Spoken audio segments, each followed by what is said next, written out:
Hello, good people. This is a PSA from TSA. You are listening to the Underground Railroad Show at Spreaker.com.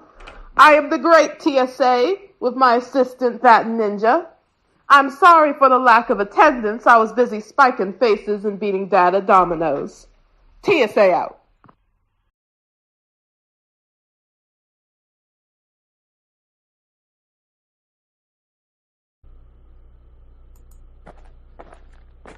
Oh, man, I love the game of golf. It was a beautiful day out here today, wasn't it, baby girl?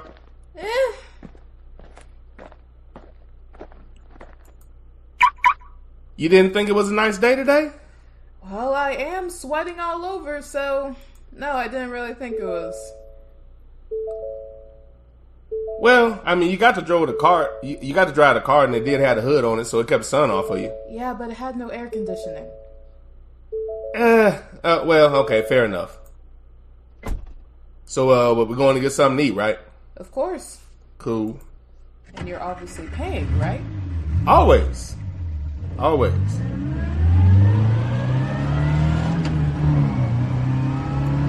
Man, golf is a fun sport. Hey, I drove the ball pretty well today, don't you think? Pretty well to the far right, yeah? But, okay, even though Who this nigga on that name?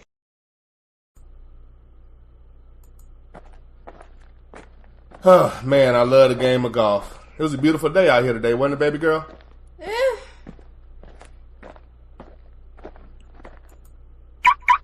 You didn't think it was a nice day today? Well, I am sweating all over, so no, I didn't really think it was. Well, I mean, you got to drive the car. You got to drive the car, and it did have the hood on it, so it kept the sun off of you. Yeah, but it had no air conditioning. Well, okay, fair enough. So, we're going to get something to eat, right? Of course. Cool. And you're obviously paying, right? Always. Always.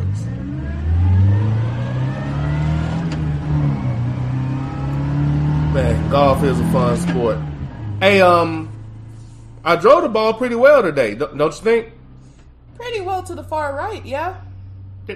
But, okay, even though I went right, my iron game was really good, and I was able to fight my way out of that. Yeah, but you hit it into the sand, and you did that quite often, might I add. Even when I went in the sand, my chip was really tight, so I was able to get out of there and get close to the flag. After 3 times.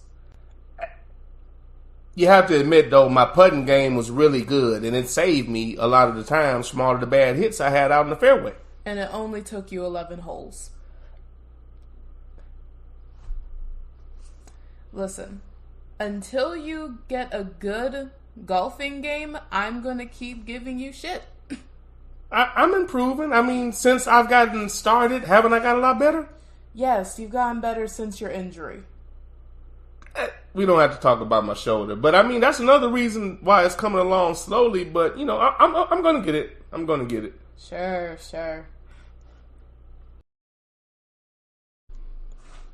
Hey, baby girl, I'm about to go hop in the shower. When I get out, we head out to the volleyball tournament, okay? Okay. Oh, can I use my the computer? Oh, yeah, of course, baby. Of course. Hey, baby girl. Yeah. Repetition breeds familiarity. Familiarity breeds comfort. Comfort breeds complacency or success. We're going for the latter rather than the former. All right, good deal. Handle business. Okay. Hey, remember you're a beast out there. Act like it. I will. All right. Let me see what he got in these emails. Spam. Overdue bills. Not surprised.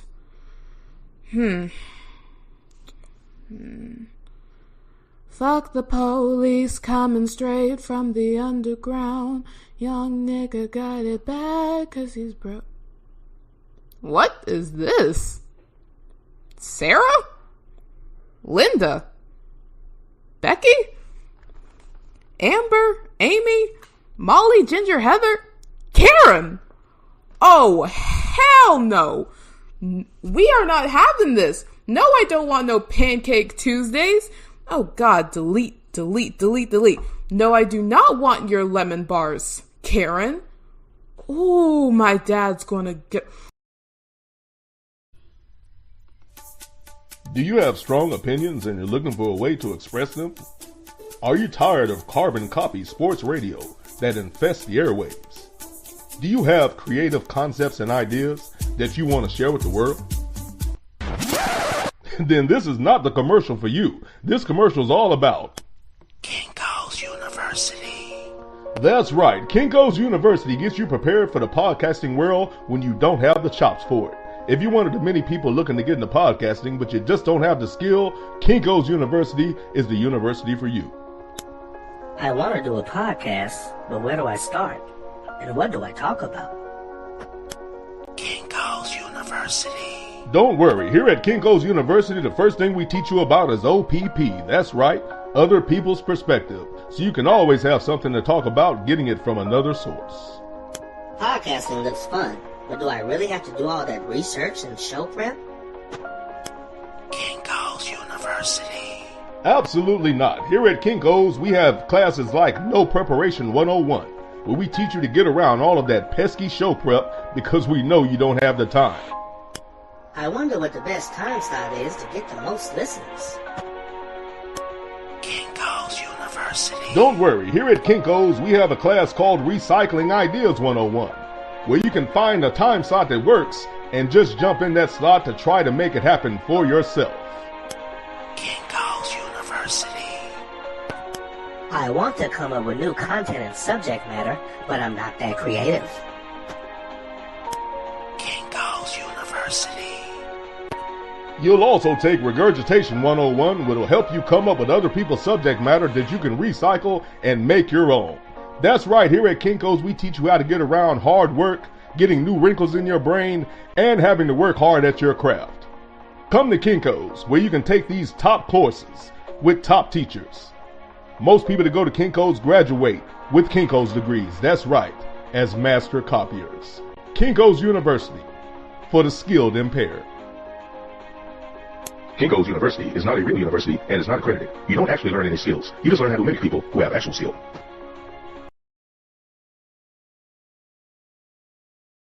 Underground Railroad Show with that ninja. All aboard, have your tickets ready because the train has arrived. Delayed or on time, it's time to get on board.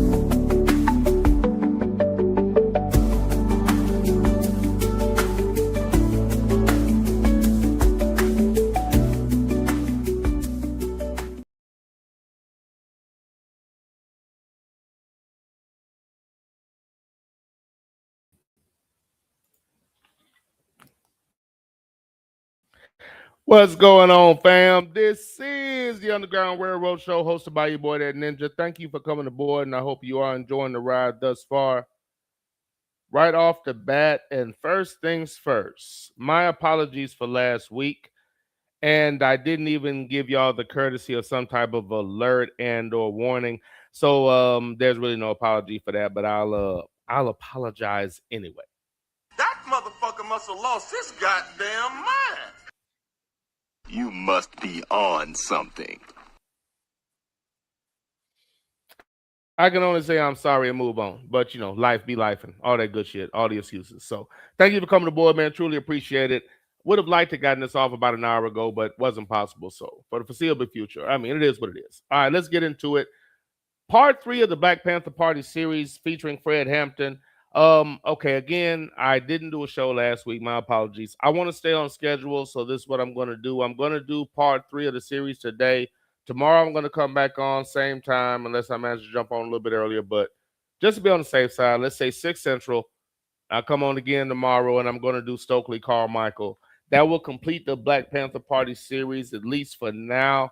I might possibly extend it because it really goes deeper. The more I dug into it, the more I found out, the more I realized, every now and again I might think I'm a little too harsh, and then I keep digging and I'm like, no, you're about right. You're about right. You probably are still a kind of lenient considering, you know, if we talk about scales and balance, considering, I'm kind of lenient. So it is history is interesting. Actual history, not the bullshit we're talking, but actual history is interesting. Again, thank you for coming aboard. I'll do a quick reset of recent activities and/or the weekend as I normally do. Then I'm going to jump right into it. We're in a good place. We at 6:12. Okay, we're in a good place time wise.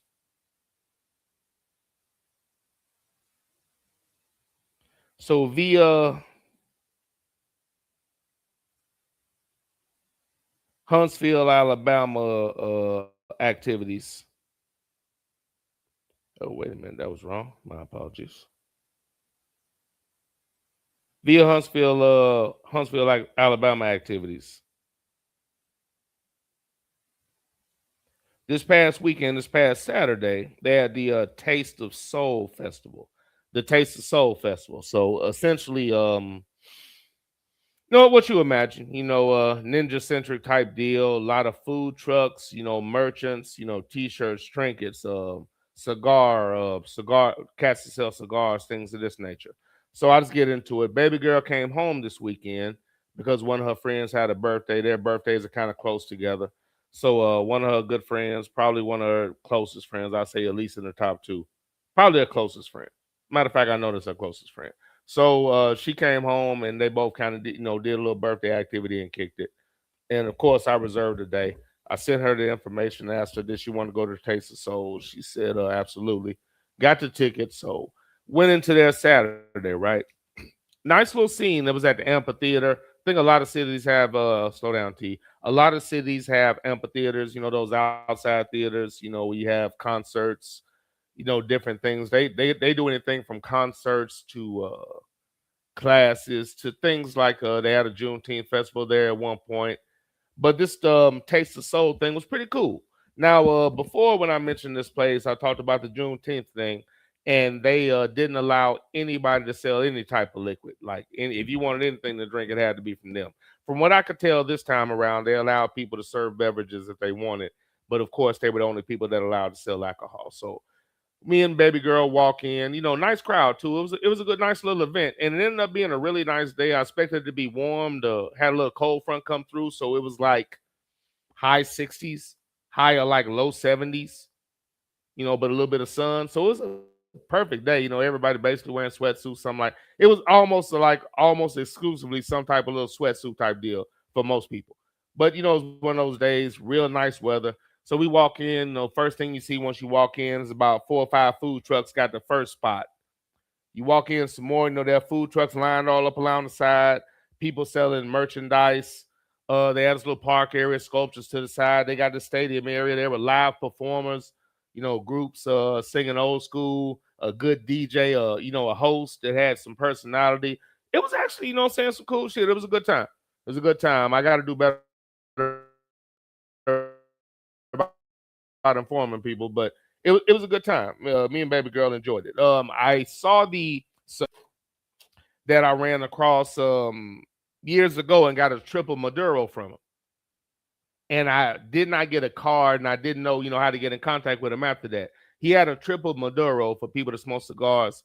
He had 3 different Maduro cigars intertwined, and that was his triple Maduro. Never really seen one like that before, but it smoked beautifully. A good cigar smokes even, holds the ash. It was a great cigar. The only mistake I made outside of only getting one. And for the price, maybe that is only a buying on one cigar, unless you just feel like balling. But the only mistake I really made was that's a cigar you should light up around other people because of just what it is. It's, as he said, a conversation piece. You want to light that up in the group, at the cigar lounge around, in a group, we all sitting around kicking it. Hey, man, what's that? Blah, blah, blah. Where you get that from? Oh, what, blah, blah, blah. It's one of those. Because he knows if somebody sees that, they might be like, I want one of those. Things smoke beautifully. So I grabbed, an undisclosed amount of those. And because he was at this event. So, He was at the event, so I grabbed, another one of those triple Maduros and, a couple other things. And they had other merchants, but it was cool, though. Barbecue spot, hibachi spot. Couple of spots to serve jerk chicken. There was a ninja there doing seafood boils. When I tell you he made some money, he kept a line. Vegan truck. Truck that had beignets. Of course, there was somebody selling chicken because you can always sell chicken. And there was some other things, but that's all I can remember off the top of my head. But it was a good time, man. It was fun. Weather was nice, man. It was a good time. It was cool. The one funny note that I just took a little bit of pride in, it was hysterical to me. Again, Taste of Soul, black event for the most part. Of course, the others came there. I didn't see a lot of Hispanic people, but there were some there. But as I think about it, I don't think I saw a lot of Hispanic people there. Let me look back on it. Maybe some, man, but not really a lot. At any rate, I digress. But of course, there were, of course, Caucasians there. They always come to our events and we don't trip. It's a good time. But the one thing that was hysterical, there was really the first food truck you came across. And, me and baby girl was walking around. I was like, I need to grab something to eat, but I don't feel like standing in one of these long ass lines. Just for a relevant full disclosure, I'm not big on buying boils. The first time I had a boil, it was at the crib, and it was really done right. And I've done that a few times since. And I can't really, so I know most people that sell boils, they're extremely mediocre, unless you're just really big on corn and potatoes. That's 2 starches at one time. I'm not going to do that. It's too much. I'm either going to eat potatoes or I'm going to eat corn. I can't eat both. If I eat potatoes or corn, then I can't eat the rest of the shit. I got to eat that like tomorrow or some shit. But that's too much starch in one sitting. But I was used to going to Sam's and getting those king crab legs. These motherfuckers were ginormous, dude. So this bullshit that they sell at the boil is too minuscule. And I do it too often to buy their overpriced shrimp. But anyway, point being that homie had a boil spot. He never slowed down. It looked like it was really just him. I don't know if he had to shut it down for a minute to get a break or something, but homie did quite well. But honestly, the cool thing about it, and they were checking you at the front. I just assumed they were checking, so I disrolled. But yeah, they made sure you didn't carry anything in. So it was, if anything popped off, it was going to be mano a mano. But it was a good time, though. Every food truck had a long line.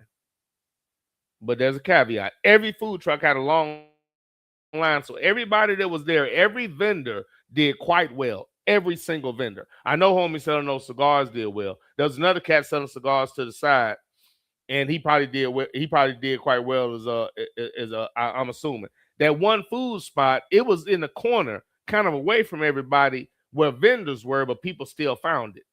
So people came there ready to spend and ready to eat and have a good time. The performers were good. People could actually sing. Side note, this is really tickled my daughter. There was one cat, young cat, that could dance like a motherfucker. When I tell you this ninja could dance, he could dance. And every time they started playing a good song, my man hopped on the stage and he was getting off. And the host was just hyping him up. Homie could go. This one of them cats that just stand out. Like there's no way he doesn't do something professionally. If not, he needs to. And the cool thing about it was he was a young cat and they were playing old songs and he knew all of that shit. I was like, there's hope. There's still hope. The other thing that was hysterical, as I spoke about all of the vendors and all of the food trucks and everybody had a long line, nothing but black vendors. Except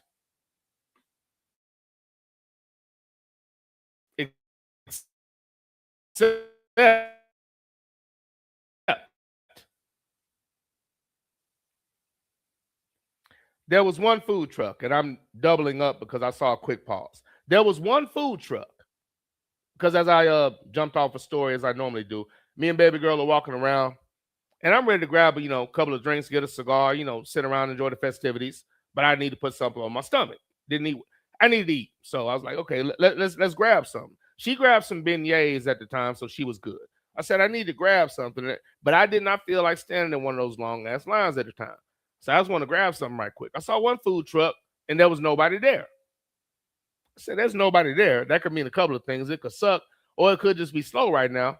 Let's go over here and see what they got. I don't feel like standing in line. I just want to get a little something so I can, have a couple of drinks and whatnot, and then I'll get in the line and get something I actually want.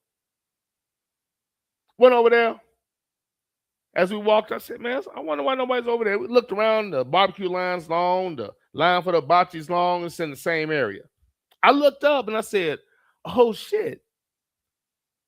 It was a vendor and it was two Caucasians.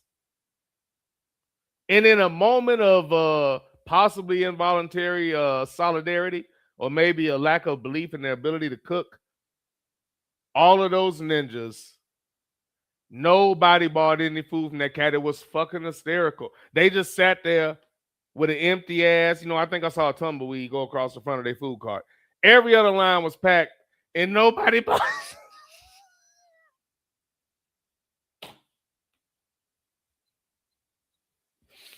I'm just laughing about shit that tickles me. It was funny as hell to me. They said there's too many black vendors here. I cannot spend money with you. Nobody went to their booth. I don't know why y'all came to the Taste of Soul. If you come to the Taste of Soul, you got to have some type of food that stands out. I think it was like burgers and fries. I don't know, maybe chicken sandwiches. But when I tell you there was nobody in their line, I was like, y'all really paid? No, there's absolutely no way they made back their vendor's fee to have the right to serve food in that area. Everybody else double, triple their money because them lines were long all damn day.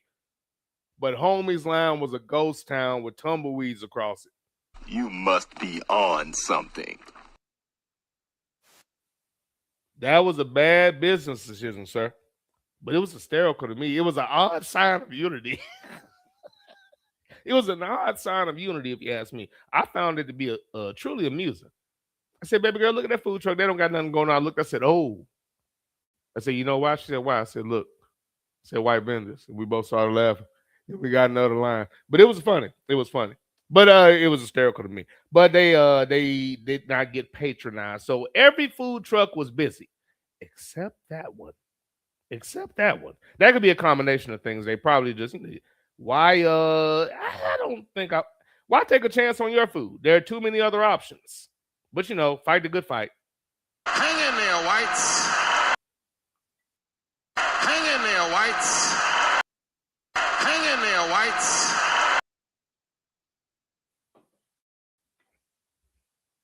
All right. Let's go ahead and get into it. And time. Boy, if I see another goddamn glitch.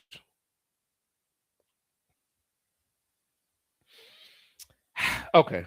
I'll do quick intros and I'm going to jump right into it. This will not take long. This will not take long. All right. Let's do these intros. I'm about to jump right into it. Okay, with because I got to recap and everything. So with this one, well, I'll just get into it. The Q&A is limited. There are a couple of things and excerpts that are relevant, but the Q&A portion, there were a lot of things from Chairman Fred. There was a lot of verbiage and content, but there wasn't a lot of verbiage that was good, that had very clear audio, and there also wasn't a lot that I could turn into a Q&A. So I did what I could with that, but I have a decent amount of information that I can relay, but I couldn't necessarily play and put it in question and answer form. And there are also some significant things, especially concerning one particular aspect of his life. So I'll play those at one point. But again, man, the more you learn and the more you know. Again, I had some knowledge of the Black Panther Party, but I hadn't dug into it. But as a matter of fact, I'll do a recap when I get started, but just from where I started with Bobby Seale, went from there to Huey P. Newton. I'm going to do Fred Hampton today. Tomorrow is going to be Stokely Carmichael. And just with everything that I've learned, it just reinforces to me that if we were just a tad bit more informed about who we are and what we've done and the true history of the people, recent history of the people that were doing things when a lot of us were born, late 70s, we'd be so much better off because they couldn't push the same propaganda agenda and throw out the same cliches. But let's do intros, and then we're going to jump directly into this, starting with a recap and then jumping into the Black Panther Party series part 3 featuring Fred Hampton. I enjoy, again, this time of year that's considered dog days of the summer. And again, there's a lot going on with college basketball. I may get into that at the end of the show, possibly after tomorrow's show. NBA, not overly interested at the moment, maybe later, but again, it's not the game, it's the things around it. March Madness has been interesting. I will say my bracket took a Mike Tyson uppercut after my bracket took that Mike Tyson uppercut that you get after that left hook into the body. When he hits you with that left hook to the body, ducks your counter and comes up with that good night uppercut, or at least that I'm going to move differently from the rest of this fight forward uppercut.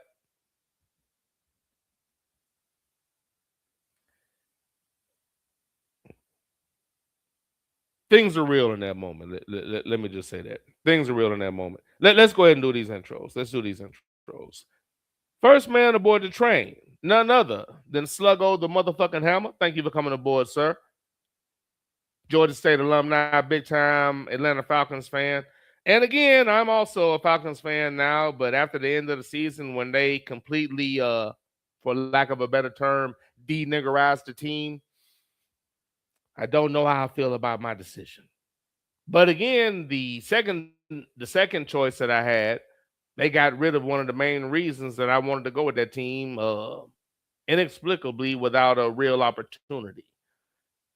He didn't go to a bad place. But again, there's a lot of football I like to talk about, some March Madness, but not today, not today. And if I do, it would be towards the back of the show. But I digress. But again, after I decided to take on this team as a fan, they completely, again, for lack of a better term, deniggerized the team.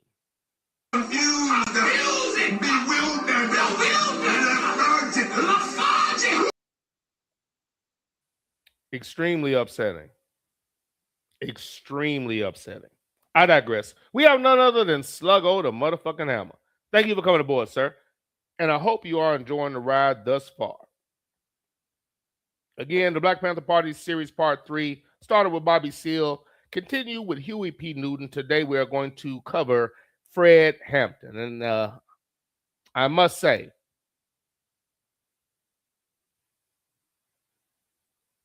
to the government of the U.S. of A. Motherfucker.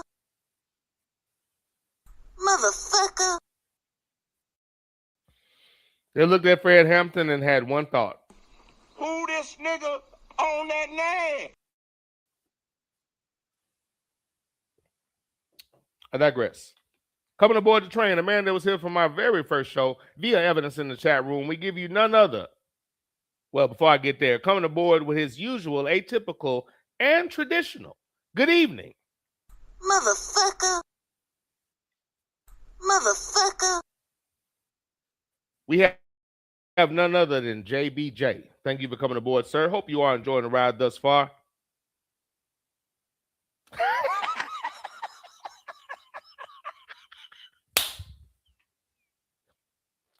We're not going to start like this. We're not going to start like this.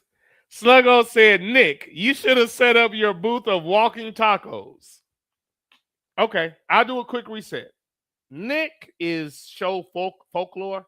I have the clip somewhere. It's really a quick reset. It's the annual bracket show that I still need to do. The annual bracket show. It was myself and baby girl. We did it every year except last year and maybe the last couple of years when she went to college. She is now a junior at Fisk, doing quite well. Thank you very much. But it came from that particular show, and Sports and Hills put in a chat. It was around the time when everybody had to wear masks, during COVID. And I can't remember the complete context, but I'm sorry, no. It was my daughter. I had that somewhere, but my daughter cracked a joke on me saying, it might have been, what was the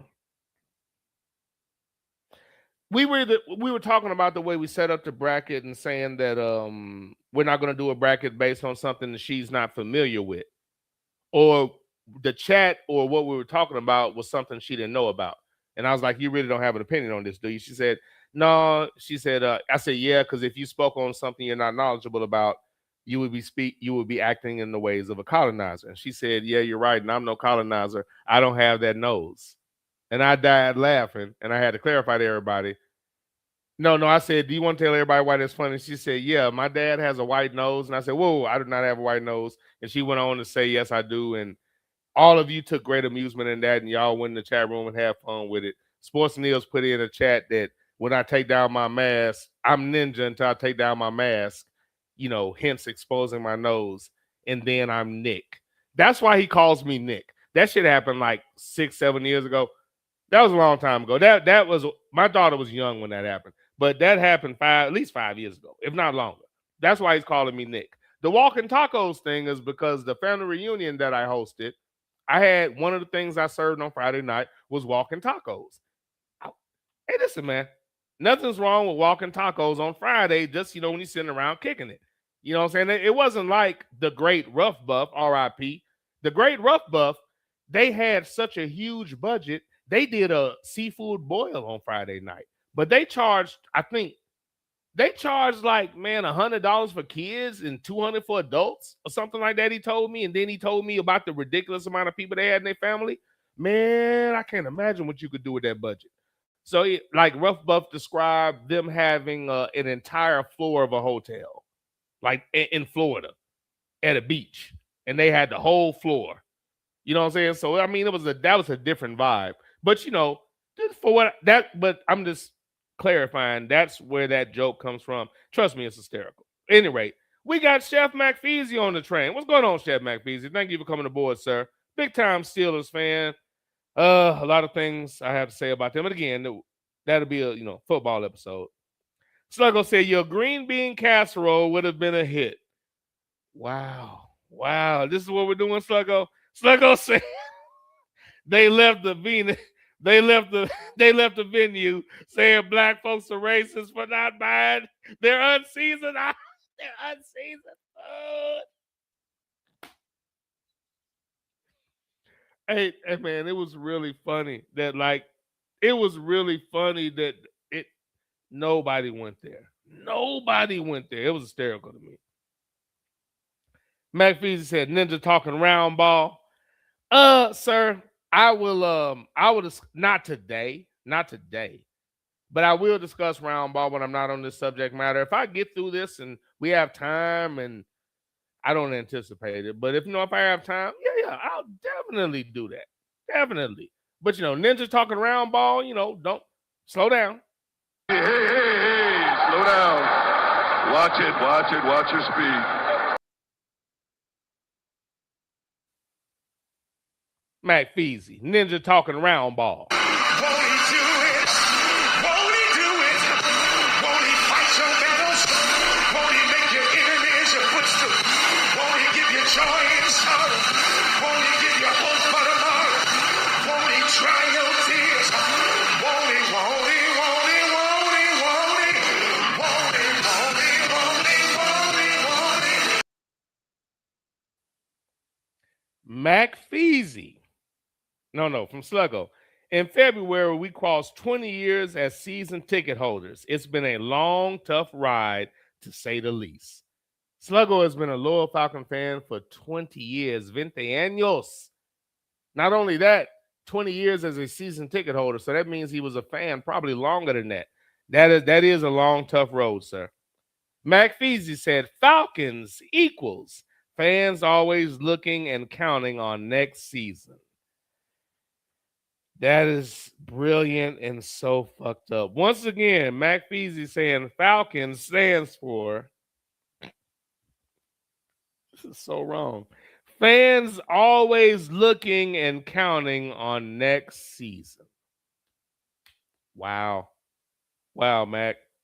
Sluggo saying touche, Mac. That's funny, sir. That's funny. All right, man, let's get into it. To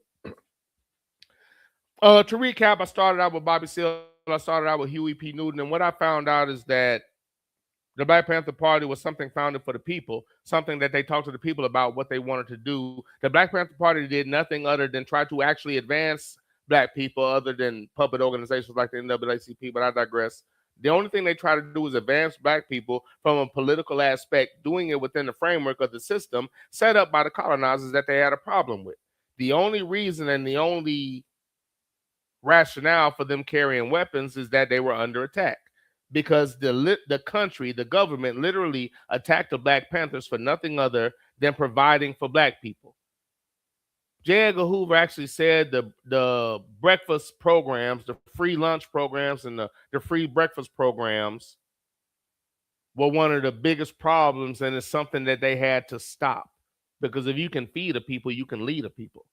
They were against Black people putting themselves up by their bootstraps, feeding themselves. And while being fed, they educated themselves. They educated them on who they actually were, the true history of the country. Free medical clinics for anybody that couldn't afford health care. The free food program for anybody that couldn't afford to eat and that needed something to eat. And I'm not going to use that new ridiculously goofy ass term where you might not even understand what's actually going on with the people. What's the dumb shit you're supposed to say now? What is? It's so dumb. It's hard for me to remember. Not food challenge, but it's almost something as dumb as that. Struggling with, you know what, I'm not going to bother, but it's unnecessary and they keep trying to soften shit. Say what things are, and if you say what things are, maybe people will understand what it is, feel the impact, and actually might want to do something about it. That's not me, that's George Carlin shit. But softening up these terms is ridiculous.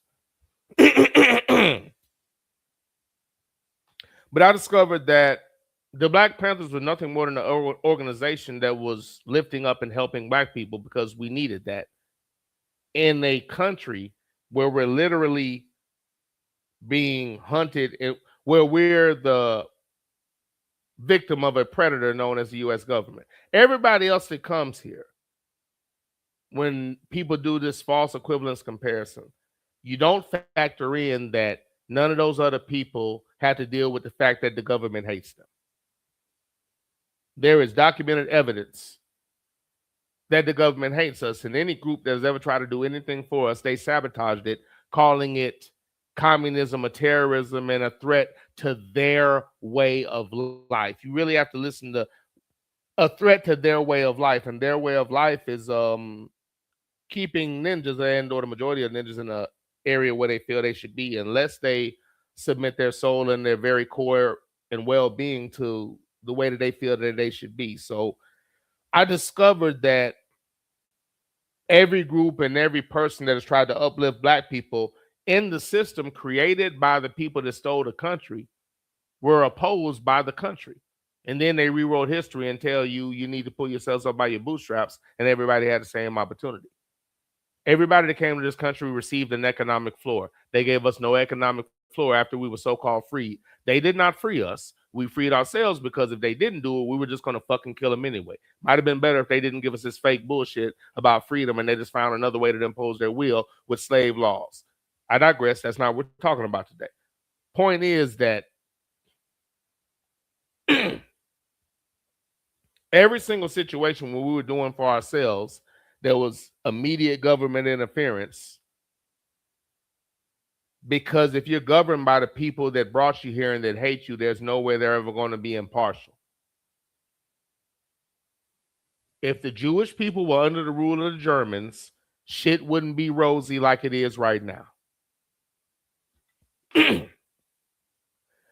But it was just more acknowledgement and affirmation and reinforcement that everything that I had been taught was complete and utter bullshit, and the things that I should have been taught and should have been privy to and had access to was taken away from me by a country that says they don't see color. But let's get into it.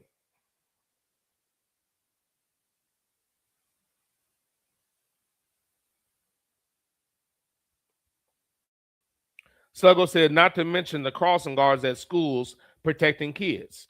And as Sluggo said, he believes that came from the Panthers. We talked about, Fred Hampton talked about a story where one of the first things that they did was protected. They stopped an intersection. They were armed. They weren't January 6th. They weren't shooting anybody, but they were armed. And they stopped the cars at the intersection so kids could cross safely, because kids were routinely hit at this intersection and the city said, we'll put up a stoplight in the next 5 years. No, in 5 years, we'll put up a stoplight. But a bunch of niggas being hit or a bunch of poor kids being hit is not really our concern.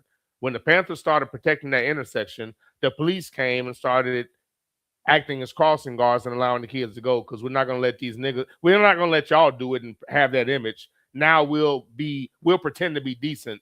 Since y'all, we don't care the kids are being killed, but if y'all do it, we got to do it now because we can't have y'all do it. And when the police weren't around, they continued to do it. And so because of that, they put up the stoplight in 3 to 6 months as opposed to 5 years. All because they didn't want ninjas with guns doing for kids in the neighborhood. They didn't care about the kids being hit. So that's what that reference point is. Sluggo said food deserts? Question mark. I don't know if I misspoke or he didn't mean to put the question mark in it. But yeah, there were food deserts, people that weren't able to eat. So they had food programs. And I don't know if I misspoke. But again, and I wanted to emphasize, they didn't say black kids that needed to eat. The Panthers didn't turn anybody away. If there was anybody that needed medical care, they could come to the free clinic. They had free clinics. Slow down, I'm doing too much. They had free clinics because they wanted to take the profit out of healthcare, because they said there are black doctors that are more concerned with profit than they are helping the people. That's why they invented free clinics. Why do you think these motherfuckers were at them? They weren't terrorists. They weren't threats. They were free health clinics for anybody that needed, not just black people. Same with the free food program. There was just no validity to anything that I've been taught. And to not be taught about them, but to be taught that all of these Caucasians that were low-life savages that I would have enjoyed killing if I was around at the time were the founding fathers and people that I should love because they built the country that I'm a part of, or whatever bullshit they taught me when I was a kid. This is so motherfucking infuriating. But I'm enjoying learning about the Panthers, or what I've learned about the Panthers, because what I knew before was just surface things, and that movie didn't do much. And I never watched the movie made about Fred Hampton, but I need to see it now that I have heard all these firsthand accounts of the story. I really need to see that now. But let's just go here. Let me my notes while you're just running your mouth. Okay. I often talk about the reason I do the show is because I hate misinformation. So what I attempt to do is simply just tell the truth, which might spark or allow some people to be like, oh, I didn't know that. And anybody with any type of substance or intelligence would just take that device in your hand that's a computer and look it up. Oh, that's not a lie. Oh, that's interesting. Let me, do what comes naturally and continue to look at whatever may come from this information. As I always say, please check behind me. I'm not lying. I wouldn't insult you, or for me to sit here and come on here and just say things that are blatantly false, that means I think you're stupid. I'm insulting you. I'm wasting your time. I don't think you have the ability. Maybe it was easier back in the day, but you can verify anything nowadays. How dumb is it to come on there and say things you haven't verified? It's stupid. So I think it's important to dispel misinformation. I think that's our biggest obstacle. I think it's also important. Tupac said, I might not be the person to change things, but I guarantee I spark the brain, or at least spark the brain of the person that's going to spark the brain of somebody that does change things.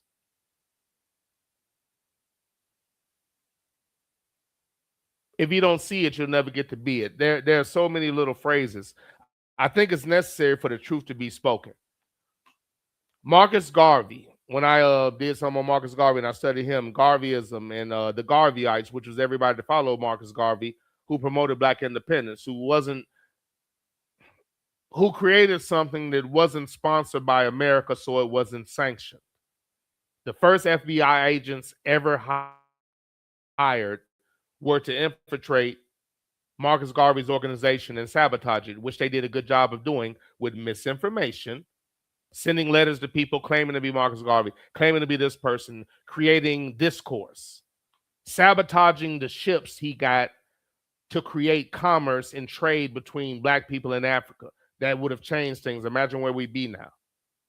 But the point in all that is that Marcus Garvey and what he was doing and speaking his truth and doing for black people without permission from white people, which is not sanctioned, and that's why they attack any organization that they haven't sanctioned, because they want to keep us at a certain level. If not, they let us do what everybody else does.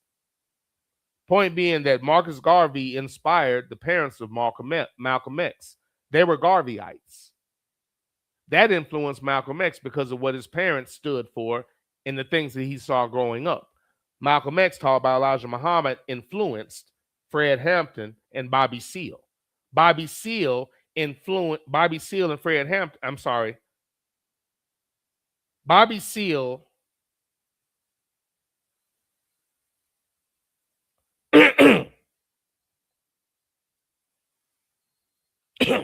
sorry. Bobby Seale and Huey P. Newton were influenced by Malcolm X. Bobby Seale and Huey P. Newton influenced countless people, including Fred Hampton. It's all a cycle where there's some type of connection, but you can't add a connection if people aren't speaking the truth. And this is why I'm so frustrated with the common practice now of making things palatable for your opposition. Because if nobody's telling the truth, like Marcus Garvey, like Elijah Muhammad, like Malcolm X, like Farrakhan, like Bobby Seale, like Huey P. Newton, like Fred Hampton, like Stokely Carmichael, if nobody's telling the truth, who's going to be there to influence the next person? And if nobody's telling the truth, is the next person going to be influenced by one of these bitch ass niggas? You don't want people influenced by the Sheriff David Clarks of the world, by the Stephen A. Smiths of the world. Regardless of who he allegedly is, what you portray is what people see. What if instead of that person that's intelligent and engaging and able to corral people and get them to hear his perspective, what if that person's influenced by a fuck nigga? Now you have a whole nother set of problems. So you have to have people that are willing to speak the truth. It has to be some type of cycle, because in every situation, it led to the next individual. So that's something else I found interesting about history in itself. But again, let's just get into it. Fred Hampton, Chairman Fred, the chairman of the Black Panther Party for the state of Illinois. Born from Francis Allen Hampton and Iberia Beatrice Hampton. Ironically, or coincidentally, he was born in Louisiana. They were from Louisiana, much like Huey P. Newton, who was named after Huey P. Long, a former governor that was assassinated by another Democrat because he was doing things for black people and he wanted equality, during the Great Depression. So to fix what was going on in Louisiana. It was the Great Depression. People were fucked up. So he was going to promote things like a salary cap on people's income so everybody could kind of be equal and you could have a decent society. And he was shot for that. But at any rate, his father named Huey P. Newton after him. But ironically, they were actually from Louisiana. Much like Huey P. Newton's family to move to the West Coast to work at the shipping yards. That's good money, then and now. They went there for a better life. Fred Hampton's parents moved to Illinois for a better life. They moved to a suburb in Illinois called Maywood. A suburb again. So this is a black suburb in Illinois called Maywood. Both of his parents went to go work for the Argo Starch Company. So they worked at a factory. And as a result of his parents both working at this factory, at this time, they had a pretty good life.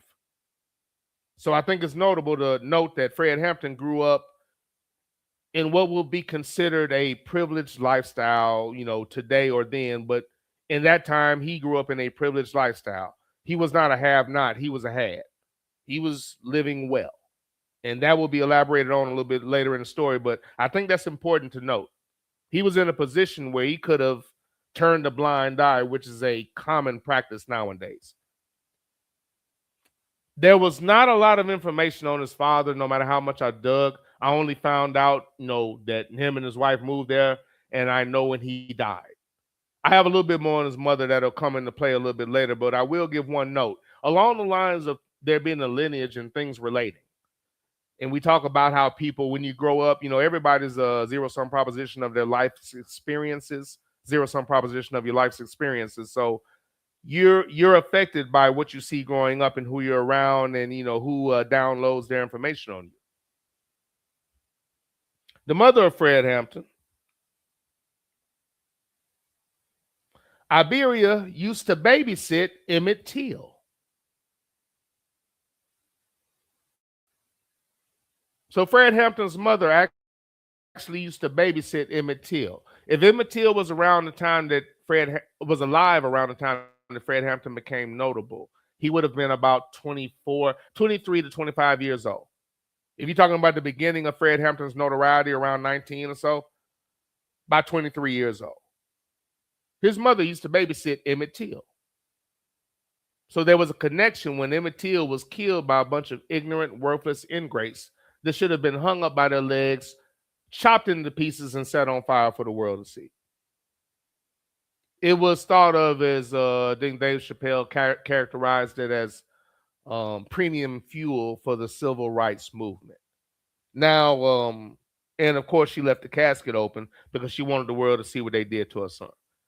But, not to drift off into that, the point is that as a young person, Fred Hampton, I'm not sure of his awareness at the time, but Fred Hampton and, of course, his mother and his parents were exposed to what happened to Emmett Till,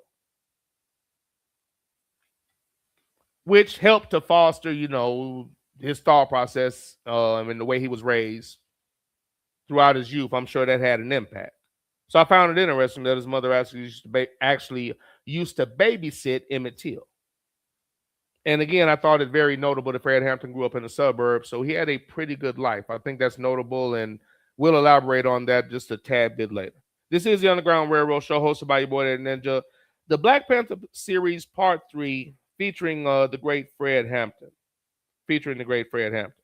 So, again, much like Huey P. Newton, moving from southern state, Louisiana,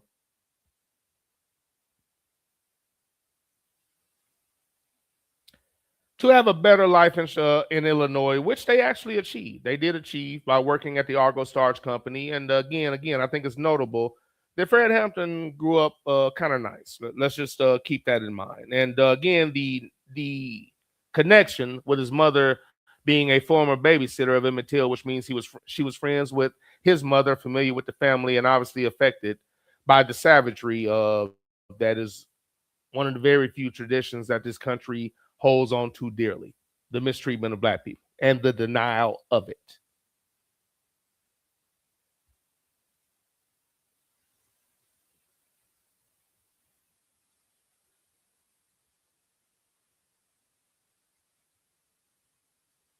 This is the Underground Railroad Show, hosted by your boy, Ed Ninja. Thank you for coming aboard and rolling with me. I truly appreciate it.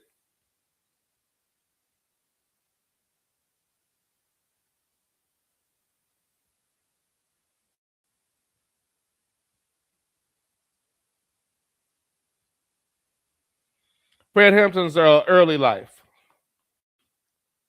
In high school, he was a standout athlete and a top-tier scholar. So he's incredibly intelligent and a great athlete, and actually very popular. Very popular. He went into pre-law at ABM. The yellow one would be familiar with this, Triton Junior College in River Grove.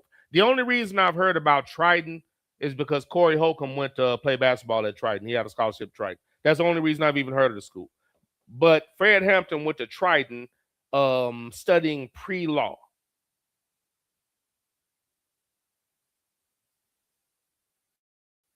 While at Triton, he became involved with the civil rights movement and joined the local branch of the NAACP. While joining the branch, because of his ability to communicate and his ability to relay his opinion and relate to people and engage and unite people, put him in a position where he became a president of the youth council. While president of the youth council, and we're talking about, at this point, Fred Hampton's probably 18 years old, 17 to 18, no older than 19, but I think at this point he's only about 18 years old. He organized a integrated group of kids, a racially integrated group, 500 students, and they successfully lobbied the city to create better academic services and recreational facilities for African American children. So not only did he get black students together, there were white students. He had people of all races together to lobby for the embetterment and better treatment of ninjas in school. So he had this in him early on, and I like to think that his parents and the experience with Emmett Till and just the way that, again, they were in a suburban area. They could have turned a blind eye to it, and maybe the Emmett Till thing just made it real. But I think it's notable that people in a position to turn the other cheek, but turn the blind eye, rather, which so many people are happy to do today. They refuse to do so because what good is it if everybody else is in a bad position? But I found it notable that early on he showed his leadership skills and devised and/or created a multiracial group of people, 500 plus, to lobby for these changes, and was successful in doing so. So he understood, how, to a degree, a form of democracy could work.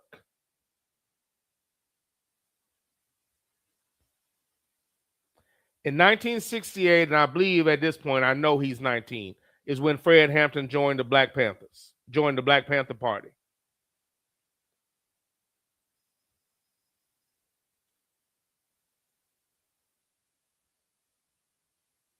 "19 years old, becoming chairman of the Black Panther Party for the state of Illinois.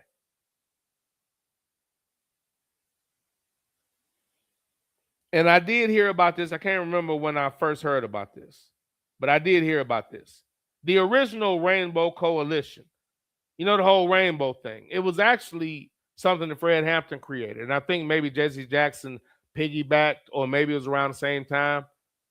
And then, that community just kind of took it.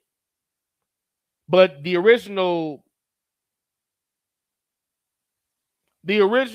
meaning of that and the reason for the name is the way Fred Hampton gathered different groups. So let's just get into this. So we saw his, where he came from, his parents, his background, the things he saw growing up, the ties with Emmett Till, the things he did as a college student where he could have just minded his own business. But because of the obvious problems in the enemy, he not only just went at it himself, he was able to engage different races, put that together, get something done, and see that work with everybody working together.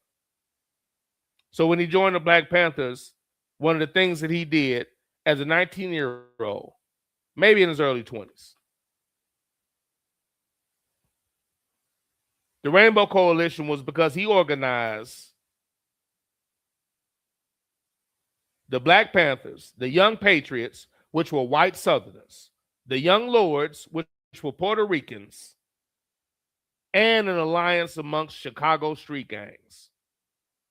So he managed a truce amongst Chicago street gangs and managed to unify a white group called the Young Patriots, which were white Southerners. Think about that shit. The Young Lords, which were Puerto Ricans, and they all organized to work together because of what he understood the problem to be. And that was a system that was against poor people. He was doing the one thing the government fears against anything, uniting everybody that should actually be fighting the government, because technically speaking, we're all in the same boat.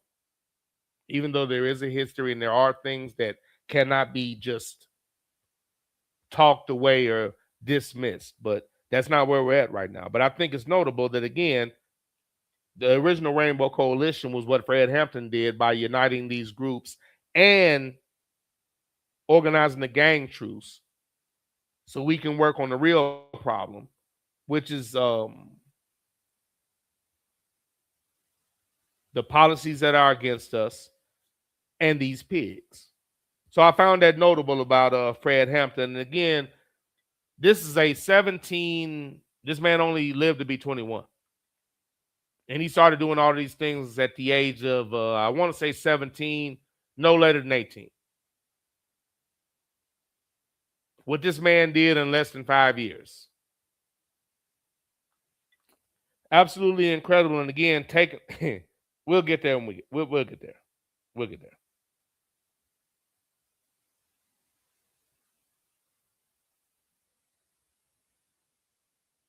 This is the Underground Railroad Show hosted by your boy that Ninja. I'm going to let me keep up with chat. I'm going to read chat and then I'm going to continue. But again, I think it's notable that I don't want to keep repeating it, but I think it's very notable. Just think about the way things are now. I think now, unfortunately, and some of it's due to the conditions that we're in. I get it to a degree. But a ninja that's comfortable is happy to be comfortable, and quite frankly, we've gotten to the point,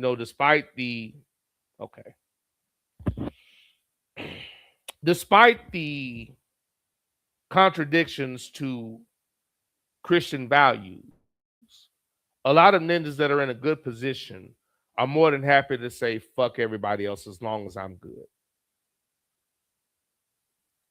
And again, without, as my pop told me, when you're doing wrong, you feel that shit right in here. Something in here shouldn't allow you to do that shit. Something in here should not allow you to do that shit. You should feel something. But, point being that so many cats now are more than willing to do that. It's a coveted position. And Fred Hampton and his entire family was in a position to do that. And they didn't. I think that's notable. But let's go ahead and get into the chat, and then I'm going to continue. We have a little bit of Q&A. And as we're doing the Q&A, I'm going to clarify on some things just so we fully understand what he's saying. And again, I found it interesting that a lot of the things that I've heard growing up, sad to say, I'm just not really looking up what they mean and finding out his political position and what he was opposed to and what he was promoting. And as I looked it up, I said, well, damn, that makes sense. But him desiring this and promoting this made this government label him a terrorist and a threat to our way of life. They've never done that for any of these white groups that have a problem with that, with us, because fucking with black people is an American tradition. They don't have a lot, but fucking with us is one of the very few things that they stay true to. Liberty, justice for all, and all that bullshit. That's a goddamn lie. It always has been. For anybody that isn't brain dead and or deaf, dumb, stupid, blind, short, some type of immediate memory loss where you don't remember what happened, I don't know, yesterday. But let's read the chat. The walking taco thing is still funny. Starting right here. Coming aboard the train to his usual bomb drop for slapping the sauce out of his wife's hands when she tried to apply it to my ribs. True story. None other than the great Sidney Jackson. Amen, preacher!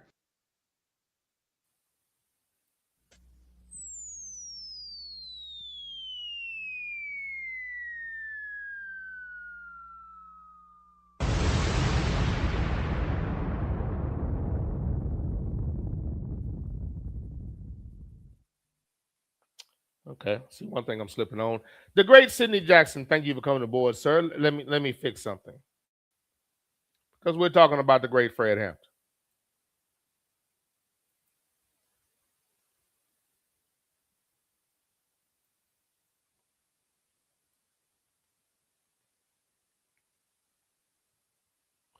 Chef McFeezy saying food inequality.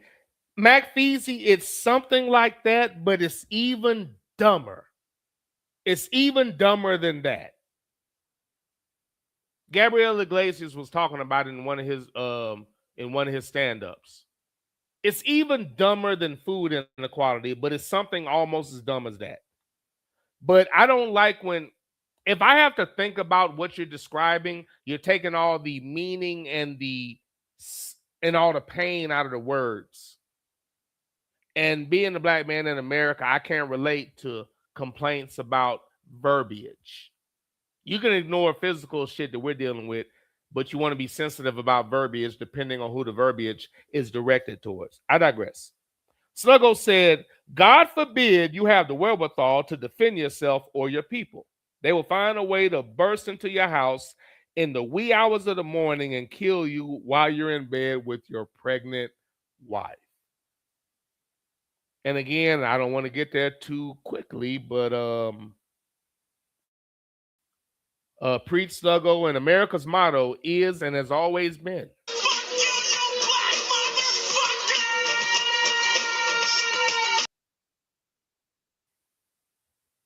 America says that loud and clear.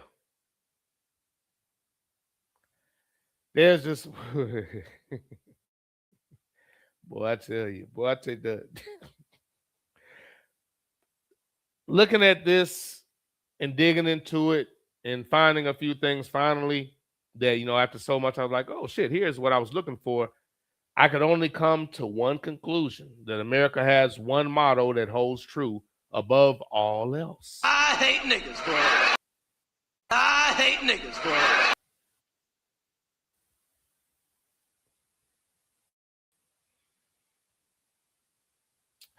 You know what? I'll move on.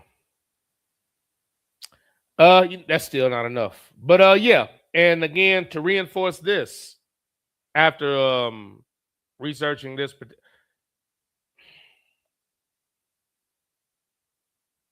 I think they arrested Bobby Seale after he came to Chicago and spoke at a gathering for the Panthers that Fred Hampton introduced him.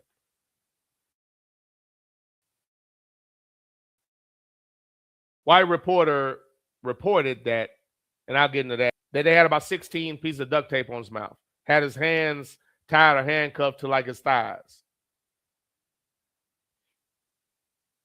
trying to shove things down his mouth before his mouth was taped, abusing him the entire time. Because he didn't stay within the confines and the box that America thought he should be in.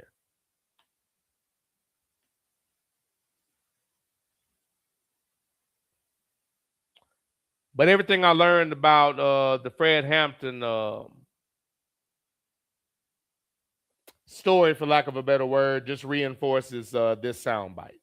I don't like fucking cops. I don't like fucking cops.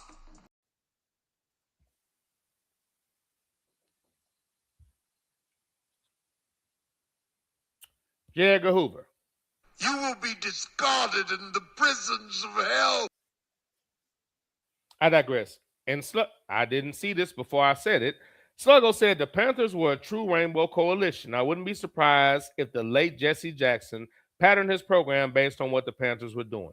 You're probably right, because I think the Panthers were the first to do it, but they can't teach us that, because if they do, you're going to research it and then, oh shit. And again, they're making it illegal now because it's so accessible. You can look it up now. It's easy. You don't have to go to the library and find the book. I can just find the books just like that. I can look up one thing and another thing and another thing. I can find video, interviews. The way you can research now is so easy, so there's no excuse to not be informed. There's just no excuse. You don't even have to go to the library. Just use that phone for something other than liking negative videos about ninjas. Let me move on. Mac Feasy said the Panthers exposed the hypocrisy of the American system and embarrassed America by detangling the myth and lies. The government couldn't have that, so Hoover came up with the COINTELPRO to discredit the Panthers. 1,000% true. 1,000% true. Hoover and the government saw what the Panthers were doing, and they had one thought. Hey, slow down. Watch your speed.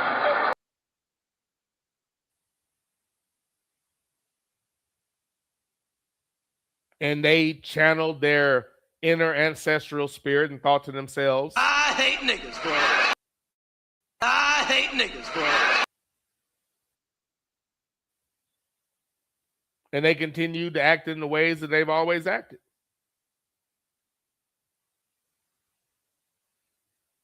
Hope those white bitches get tear gassed. America's so worried about black folks. America's so worried about black folks. America's so worried about black folks. Coming aboard the train saying deep space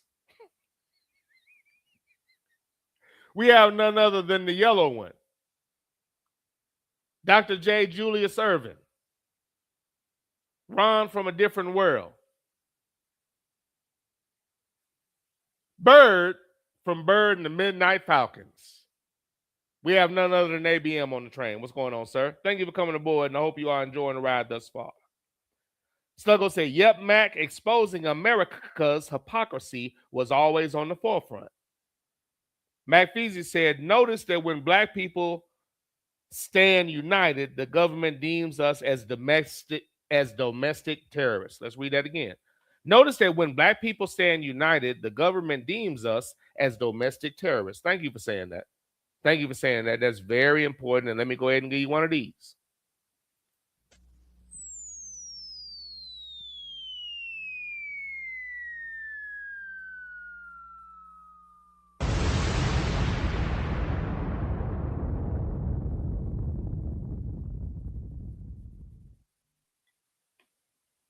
When we're referring to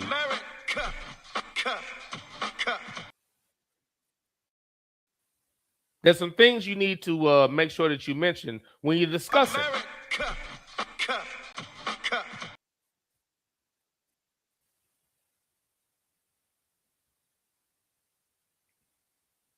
They always say they. Let me not be. I hate when people just say they. Uninformed, victims of psychological warfare, or self-hating, vindictive and/or evil ninjas always say things like, we have to do better. They did this. How come we? Jewish people used to do this, and now they got to own all this. How come we can't do that? Because the government doesn't hate Jewish people, and white people aren't worried about Jewish men fucking their daughter. Why can I say that? Because I believe in backing up what you say. The things that I've just talked about in these first two series and what we're about to talk about with COINTELPRO and Fred Hampton, I can verify that the government hates black people. And anytime, from Marcus Garvey to Malcolm to Martin to Huey to Bobby Seale to Fred Hampton to Stokely Carmichael to Medgar Evers, any ninja that has ever tried to uplift us without their permission is attacked. Like Matt Feezy said, anytime we're united, we're labeled domestic terrorists.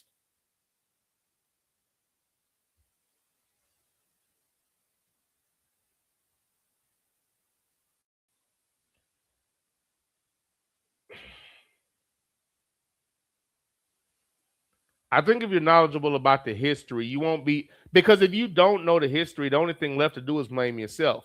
But if you do that, then you're doing it without the knowledge that every time that we've gotten together, the government has interfered.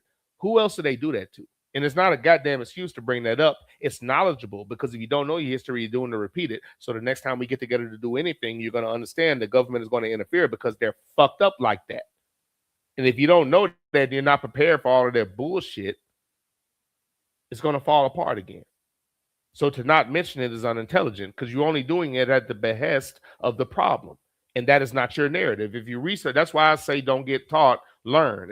If somebody tells you something, research it. And if you do, you may find out that the origin of that information was not even for you. I'm sorry, that chat, my bad. Chat. But preach, Mac Feezy. We got 334 on the train. Thank you for coming aboard, sir. Thank you for coming aboard. Hope you are enjoying the ride thus far. Sluggo said, good information on his mother being a former babysitter of Teal. Yeah, I found that interesting, and I'm like, man, the shit's crazy, because everything that I've researched, there's some connection that I just spoke about before, and it's crazy to me. Sydney said the message was too long. I had to break it up. Oh, you're fine. You're fine. I'm about to read it now. Sydney Jackson said, I saw a disappointing thread on Twitter this morning in response to some of the comments made by D-list celebrities. Some said, why are y'all so mad at, quote, insert unimportant celebrity name when the Democrats haven't passed any meaningful legislation? The sad part is many a black person running to the defense of the Dems stated the Civil Rights Act and Voting Rights Act. Those two laws happened over 60 years ago.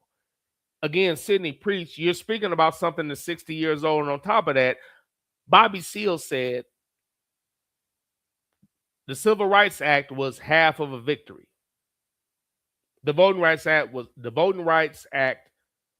Rights Act was half of a victory, and the Panthers being able to put some political candidates in position was only half a victory. He said this because the Civil Rights Act, he said, was only half a victory because that document and that piece of paper doesn't change the mentality of racist white people.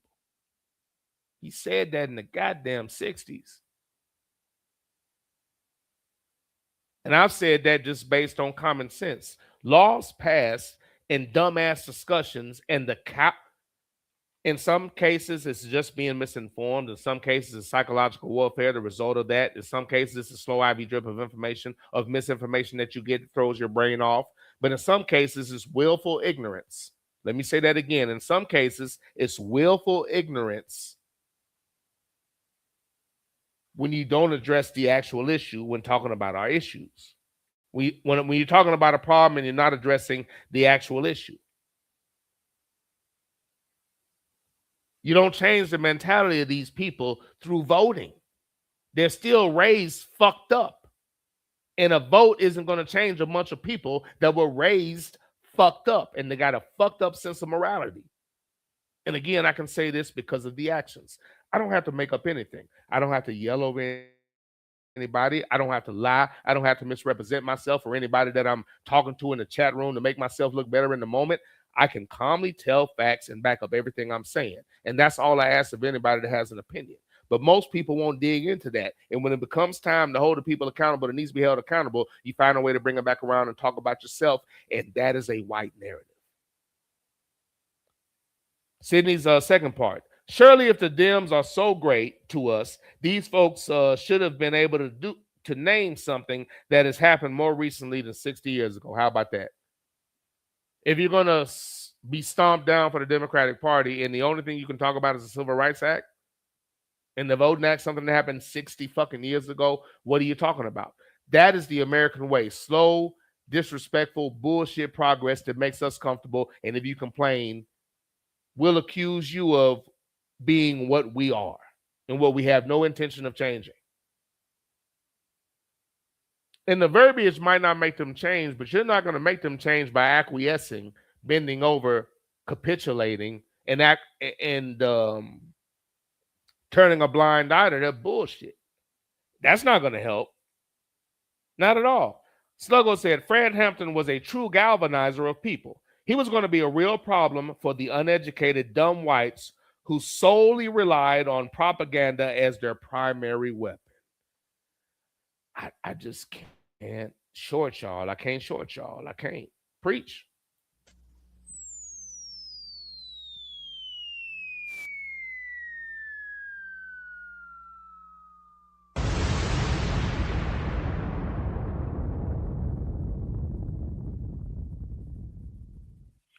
ABM, great point. ABM said this site sucks. It censors the most benign chat. Shaking my head. It does. You have to reformulate your words and be very articulate. I really want to take this over to YouTube, which you can get away with saying more there. I know way more than this shit. I really want to take it over there, but it seems like it's a problem for people to get on that particular link. I don't know if it would be easier on Facebook, but I've discussed this a couple of times. One show I probably need to be very it's not deliberate, but I need to be very assertive about which site we're going to be on because of this chat room and its restrictions. Perhaps we should just meet on the YouTube channel and give that a go, or Facebook for that matter. But we can go somewhere where we can probably find a way to express ourselves better. And I apologize for the frustration that may be causing. I've taken off any restrictions and anything that I was able to do on my end, but apparently that doesn't stop the censoring of chat on this site. So my apologies for that. Sluggo said, these ninjas feel special that they were chosen by the white capital.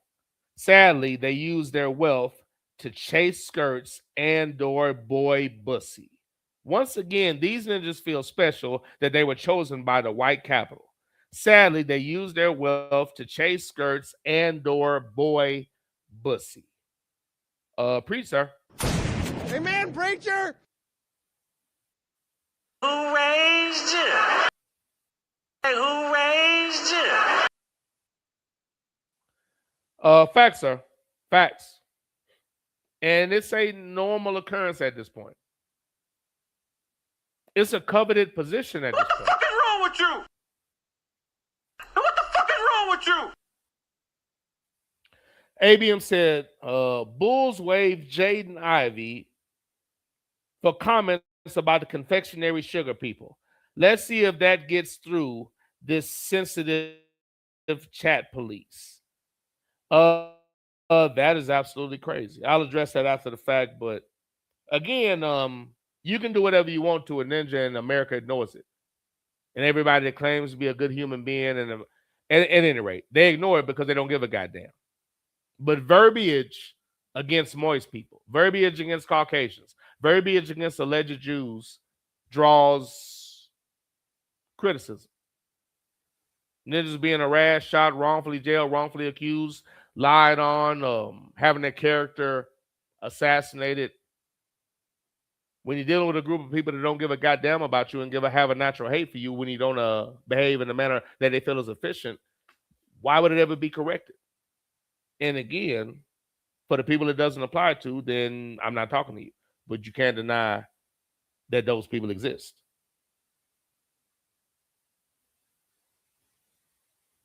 Sluggo said, wow, ABM, I just saw that. Didn't know if it was over that. Sidney Jackson said, ABM, them Rainbow Warriors got that man on up out of there. And again, doesn't really make sense to me, but okay, whatever. ABM said, Sid Jack, his mama gonna catch some heat from her employer because he talked about the gutter belief too.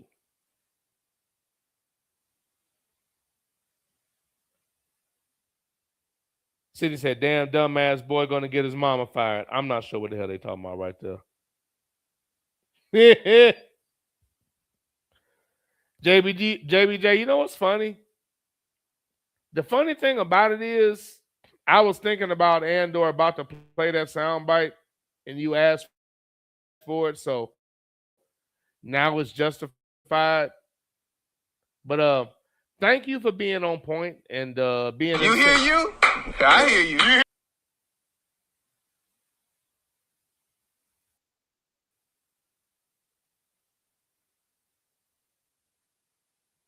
Hysterical, sir. And this is the Underground Railroad Show hosted by your boy, That Ninja. We're about to continue with Fred Hampton, and we have a lot to get into. So allow me to continue.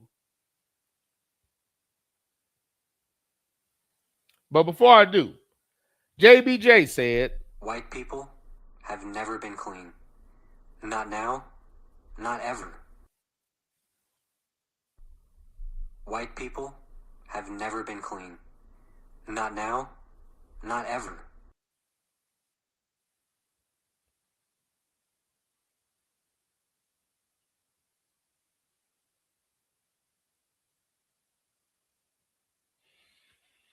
okay, let's go here. And this is going to be the portion where we're going to have some limited soundbite time. But honestly, the interview portion is pretty short. So quite frankly, I should be able to get through this and then get back into regular programming. So let's get into it, and let's go here.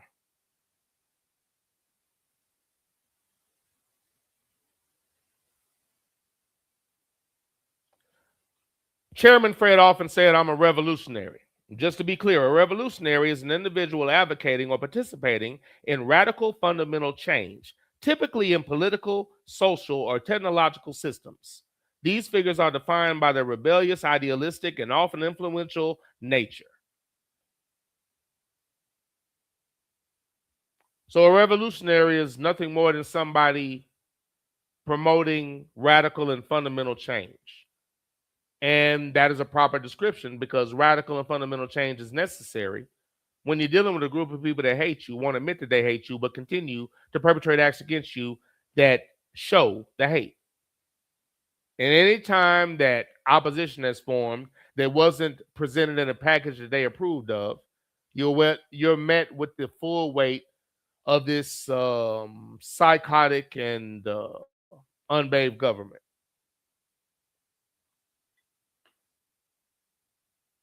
So again, to be clear, a revolutionary is an individual advocating or participating in radical, fundamental change, typically in political, social, or technological systems. These figures are defined by their rebellious, idealistic, and often influential nature. That describes Fred Hampton to a T. Somebody that is committed to overturning the established structures, proposing new and often unconventional systems or ideas. It's going to be unconventional when the system is designed to not give a damn about you. That's going to be very unconventional to somebody that has a system designed that has a certain goal in mind.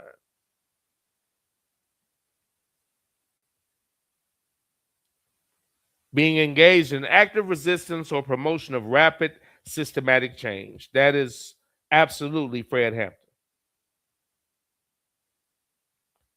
That is absolutely Fred Hampton.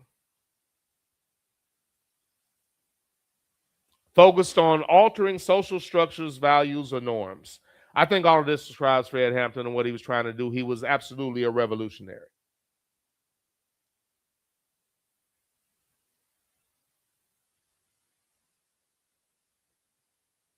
This is the Underground Railroad Show, hosted by your boy, that Ninja.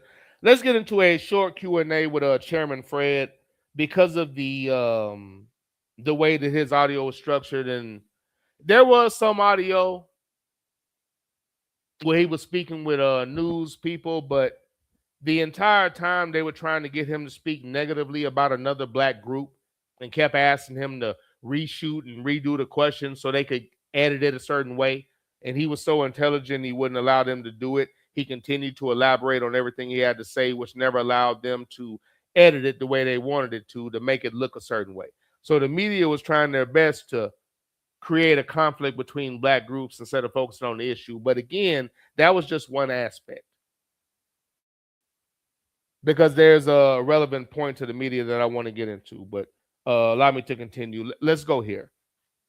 If I was privileged enough to ask Chairman Hampton. Now, we've already talked about the Rainbow Coalition, him uniting different groups, what he did in college. And again, that was not just black people. He united multiple people and multiple groups in a unified effort to get something done. That was just simply the moral thing to do.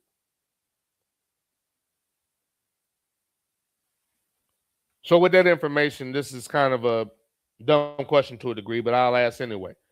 Chairman Fred, the government, namely cross-dressing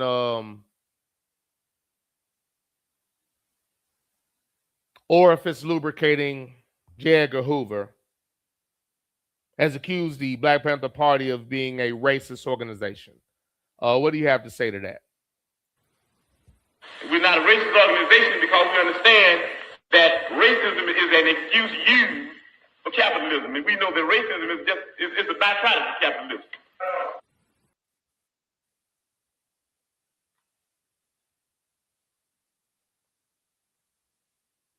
So as he said, he understands what that is. And just to clarify, capitalism is an economic system based on private ownership of capital, meaning assets, voluntary exchange, and competitive markets, where production and pricing are driven by the pursuit of profit. It promotes innovation, efficiency, and economic growth through consumer choice and competition, but can lead to income inequality and market failures. And the latter is what it actually leads to. Capitalism is essentially what this country promotes. But if you look at what we have, as I talk about the Panthers and their free health clinics, through capitalism, they've monetized whether you're worth saving or not. And the government is so corrupt, nothing is being done about that. The reason why Fred Hampton had a problem with capitalism is because capitalism, as he said, causes black doctors to not care about helping people. They're concerned with profit. There has to be some type of structure or barriers to where money overrides taking care of people because I don't want to pay for said test. It has to override, I'm going to overcharge for this particular medicine that you can go somewhere else and get for not even a tenth of the price, less than that. There has to be something in place to prevent that. So these words have always been weaponized, but I noticed as I look back on this, as I'm looking at this and I wanted to make sure that we were exact on what he was talking about, or I wanted to make sure I was exact. So capitalism, all that. I said, you know what? I can't define capitalism. Let me go get a definitive definition. And as I'm reading it, I'm like, okay, I see where he's coming from. So a lot of these terms were weaponized, but as I often talk about, people don't clarify on what they're saying. These words were weaponized. I've always heard that phrase, he's a socialist. But you're not saying what a socialist is. And when I looked it up, I'm like, what's your issue with that? They'll weaponize a word, but not tell you what it means, because if they do, they sound stupid. That's why I always say you should make people explain themselves and what they're saying and where they got it from and what's their origins and why they're saying that.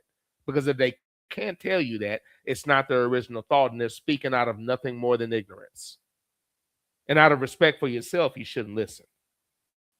But again, capitalism is an economic system based on private ownership of capital, voluntary exchange, and competitive markets where production and pricing are driven by the pursuit of profit. So there is a downside to things being strictly based on profit. You end up with a lot of the problems that we have now via the medical system, via insurance companies, doing everything in their power to give you the least amount of money possible. You pay us monthly, but we're doing everything we can to not pay you. And that's been allowed to fester and run amok like a venereal disease on a college campus. That's where your so-called government should step in and stop shit like that. Not to say ninjas are making too much money in sports. Let me write a bill to stop that. There are way more important things going on. If the government wanted to, again, capitalism, they could easily make it more profitable or make it easier to build things here instead of structuring things to where a company makes more money going overseas. Structure it to where they're penalized for that. And then they'll have companies here, and that will create jobs. They could easily manipulate things to work their way. They just choose not to. Why? A capitalist system. So as I thought about this, I'm like, it actually makes sense. But let's just continue.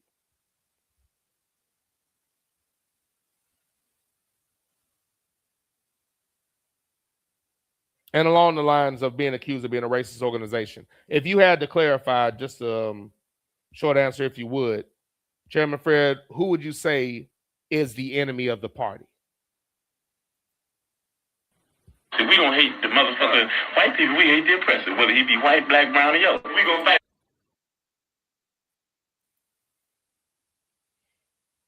Again, very short answers in some of these, but again, the Panthers were accused of being a threat to their way of life, and their way of life includes fucking with black people, and they weren't having that, so that affects the way of life. And how can you call the Panthers a racist organization? The only thing that they ever did was say they have guns, and the image of black people with guns was enough to panic America, but that's dumb because there's nothing more dangerous than psychotic-ass white people with guns. I can say that out loud with my chest because I know the history of the country and the present condition of the goddamn country. It's a motherfucking fact. That just looking back on it, I know why they had that propaganda of getting rid of guns, because it would. I don't got time to go there. But just knowing what I know now, that whole get rid of guns campaign, you evil motherfuckers. Yeah, you should get rid of them, but we aren't the ones that they should be taken from. Not at all. There is a group that should be disarmed.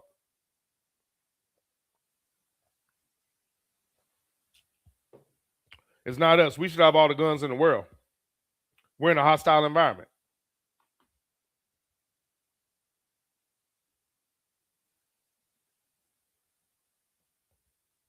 Chairman Fred, can you tell me a political goal of the Black Panther Party? Nothing's more important than stopping fascism, because fascism will stop us all.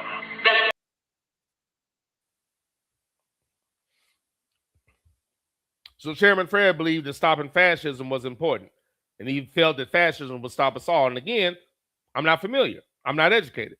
Fascism is a far-right authoritarian and ultra-nationalist political ideology that emerged in early 20th century Europe. Stop right there.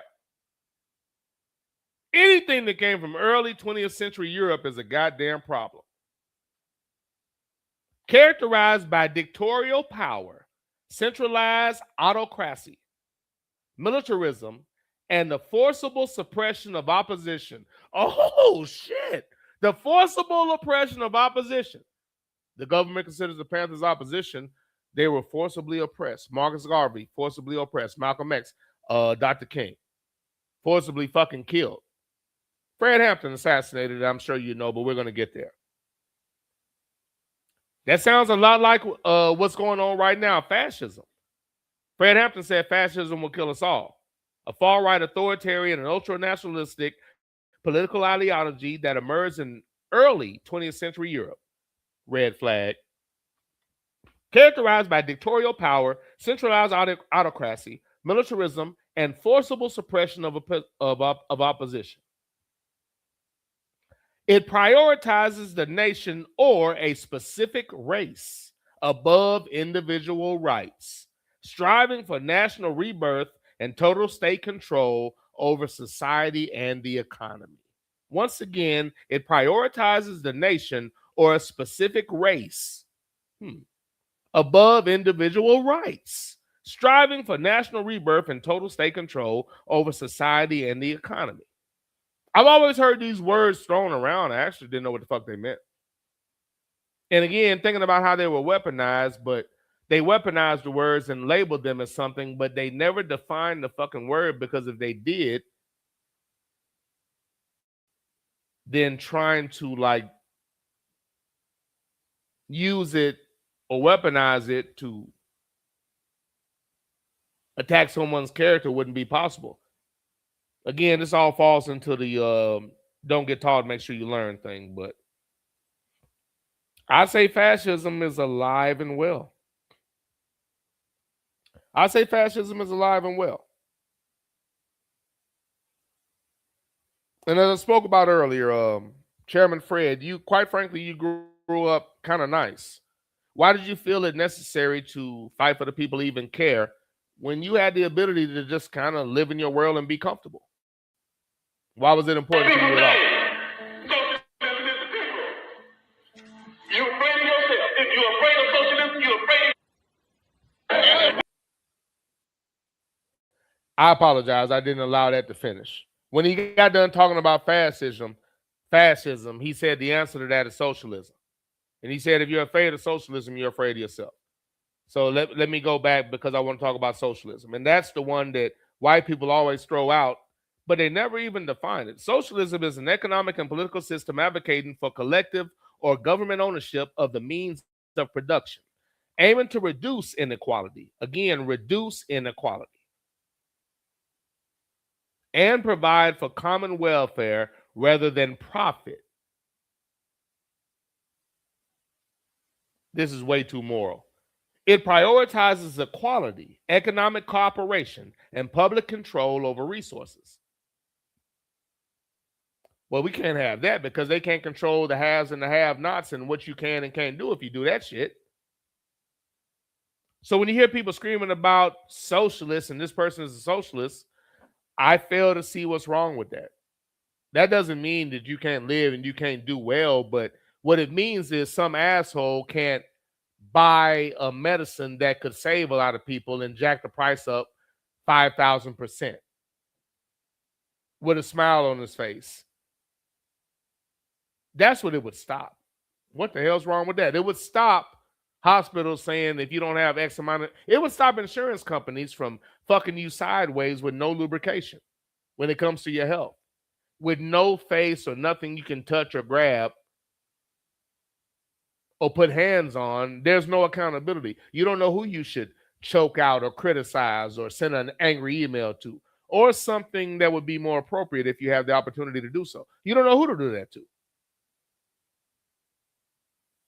So all of the, I think the socialism, a structure of socialism would work to prevent things like that from happening. So again, when I hear what he was promoting and what he believed in, it all actually makes sense, especially when you're considering this was actually happening in the 60s. And you can relate it now, but in the 60s, especially for black people, well, for black people, this was especially important. But again, he wasn't speaking solely to or for black people. He was literally talking about poor people because he had the intelligence to understand that if poor people were together of all races, then you could actually overcome this issue.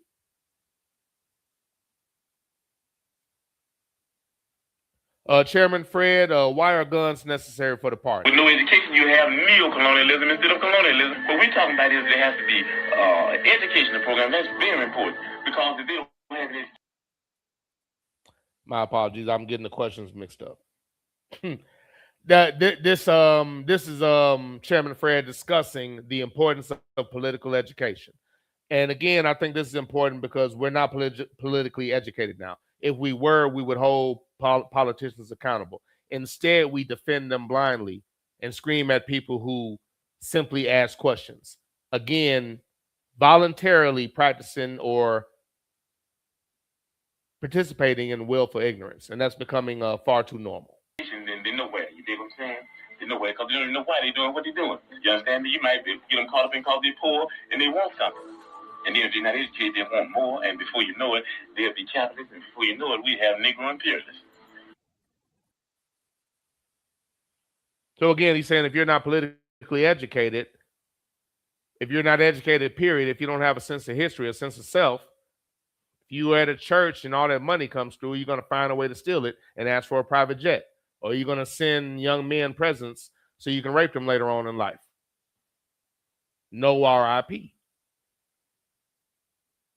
You're going to become a politician and work for yourself and your profit as opposed to work for the people. Everybody I'm talking about worked for the people and were brutally attacked by the government and the pigs. Politicians nowadays work for self or simply are happy to be in a position. Sadly, most black people are happy just for them to be in that position, regardless of what they do or what they don't do while in said position. So all of this is an issue. And again, it goes back to what Bobby Seale said, and I don't know if I finished it. Civil rights was half a victory because you don't change the morals and the poor upbringing of white people with documentation. And putting political people in position, black political people in position, was half a victory because he said half of them aren't worth a goddamn. That's not the word he used. He was very nice. But he said half of them ain't worth a damn. Now, he said at least 95% of white politicians ain't worth a damn either, but at least half the black politicians, this was then. I say more than half now, but he said half the black politicians back then weren't worth a damn, so putting them in office was only half a victory because they weren't going to do anything for you. He understood that in the 60s. If you bring it up now, you met with opposition from people that aren't educated, aren't politically educated, aren't willing or even capable of having a discussion about it. They're only capable of defaming people, lying, spilling misinformation, things they learn from the people that they should oppose. But unfortunately, that's where we're at. So let's continue because this is a very short Q&A. At this point, why did you feel it necessary, or why did you still feel a need to, quite frankly, put yourself in harm's way, even though you grew up, quite frankly, kind of nice and privileged to a degree? Me, myself, I was born in a so-called bourgeois community and had some of the better things you could see in life. And I found that more people starving than there was people eating. And I found that more people didn't have clothes than they did have clothes. And I found that I just happened to be one of the few. And I made a commitment to myself that I wouldn't stop doing what I'm doing until all those people are free. So again, in the audio was a little jacked. What he was saying was, he said, I grew up in a so-called bourgeois neighborhood. I was doing pretty well. I ate good and all of that. And I come to discover that I was one of the very few as opposed to the many. I was doing okay, but that was few and far in between. And I decided then and there I wasn't going to stop what I was doing until everybody was free. That's a real man. That you're going to tell me that this motherfucker's the enemy of the country? He's the enemy of what this country wanted black people to be. So you really have to be careful when there's somebody that they actually promote. Let me say that again. If you think about this country and what they've done, you really have to be careful when there's somebody that they promote or that they allow to be in certain positions. Because anybody that gives a damn about us at all, they vilify, which is why it's so important that I think if we understood the history, we would disregard the opinions and the words of anything this government or this country has to say, and we should. And such is not the case. As a matter of fact, it's almost the opposite. To this day, again, I still hear people say things like, if they continue to say it in the news, there has to be some truth to it, which means no matter what these people do, whether it be subconsciously or not, you look at these motherfuckers as your God, and God is infallible. So no matter what they do, there's no criticism from you. And the shit's wild, but I digress. At this point, Chairman Fred, can you tell me why it's necessary for the party to have guns? We need some guns. Black people need some peace. White people need some peace. And we are going to have to fight. We're going to have to struggle. We're going to have to struggle relentlessly to bring about some peace, because the people that we're asking for peace, they're a bunch of megalomaniac warmongers, and they don't even understand what peace means. So we've got to fight them. We've got to struggle with them to make them understand what peace means. Again, we need guns, and we have to fight and struggle because the people we're fighting against don't know what peace is. Not because we want to be, not because we're radical, not because whatever bullshit y'all want to push about us being a group that promotes war. We have no choice because of our opposition. We'd like to just use the system. We're a political party. But if you don't allow us to do that, we have no choice. And just for clarification, he said we're up against a bunch of megalomaniacs. Megalomania is an obsession with power. Let me say that again. Megalomania is an obsession with power, extreme self-importance, and delusional fantasies of omniscience or supreme ability.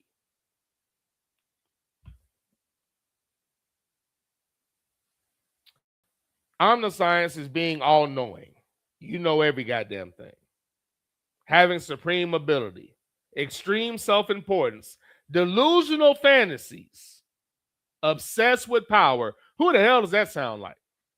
So again, he was describing these people perfectly. A bunch of megalomaniacs, which is why we have to have weaponry, because these are a bunch of crazy-ass megalomaniacs that have a deep-rooted hate for black people. Poor people to a degree, but I'm talking about black people right now. So again, understanding the verbiage and what he was saying, it makes all the sense in the world. And getting ready to wrap up this very short Q&A. Chairman Fred, sir, you're only 20 years old, 21 years old. Why take on this responsibility? Why not just live life? Like we always did, if you actually make a commitment at the age of 20, and you say, I don't want to make that commitment, only because for the reason that I'm too young to die, I want to live a little bit longer. What you did already. I'm saying something that might wake up some other exploited people. My apologies. Let that go a little bit longer. So,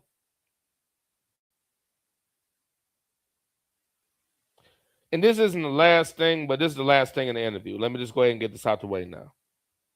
Chairman Fred, please explain why you're a target of the U.S. government. And the beginning of this was just him saying, I'm a target because, and he's going to continue. And I think it's notable, and I'm going to clarify on this shortly. This is him speaking in court where he was representing himself. When he was accused, this is when they locked him up and accused him of robbing an ice cream truck, beating up an ice cream truck driver. And there are a lot, and you know what, I'll talk about it after I play this clip. But there are a lot of little things about that case as well, and I'll talk about those right after I play the clip. But he was accused of assaulting an ice cream truck driver, and we'll just pick it up from here. But he actually said this in the courtroom. Some of these people and some other oppressed people, and if all these people ever get together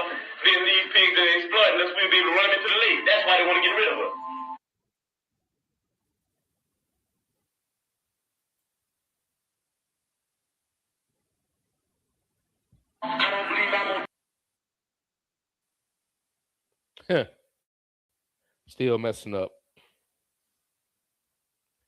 One more. And this is Chairman Fred at I believe he was 21 when he said this. He was 20 or 21 when he said this. I believe 21. Again, 21 years old. 20 to 21 years old when he said this. And he wasn't asked this, but I'm going to pose it as that.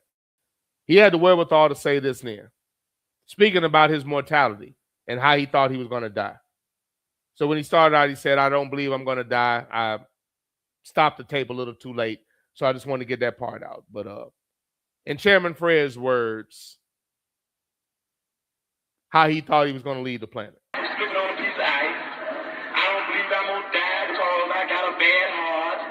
I don't believe I'm going to die because of lung cancer. I believe that I'm going to be able to die in the thing that I was born for.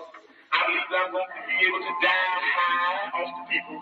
I believe that I will be able to die as a revolutionary in the international revolutionary protest struggle. Why don't you live for the people? Why don't you struggle for the people? Why don't you die for the people?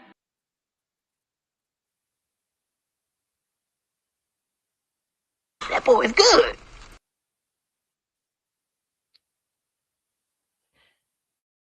And the government accused this man of being a threat to their way of life. And that wasn't a lie, because their way of life includes the mistreatment of black people. So it was true to a degree, but he was not an enemy of the country. You liar! You lying bitch. This motherfucker's lying. You lying motherfucker, stop! Lubricated Hoover. Sorry, motherfucker. This is the Underground Railroad Show, hosted by your boy that Ninja. Now, the trial, when Fred Hampton went to court, he defended himself. And this is what I wanted to say. Media and the law and everything was slightly different. It's always been bullshit, but the media was a tad bit different, because there was a lot of footage of the media people actually digging for the truth. You don't even get that nowadays. When they murder a ninja, everybody pretends to be a dumb, ignorant, blind motherfucker. Nobody wants the goddamn truth. They kept asking questions, trying to find the truth. I found that interesting. In the trial that he ended up going to jail for, the jury found him not guilty. The jury found him not guilty. They didn't show this part, but I'm assuming the judge just said, well, blah, blah, blah, they're wrong. Nigga go to jail for 2 years. The jury found him not guilty. There's no footage of what happened after that, but I know he went to jail, but he didn't lose the trial. So again, this is never about the American way. He defended himself. They came back with a jury, a verdict of not guilty. He went to jail anyway.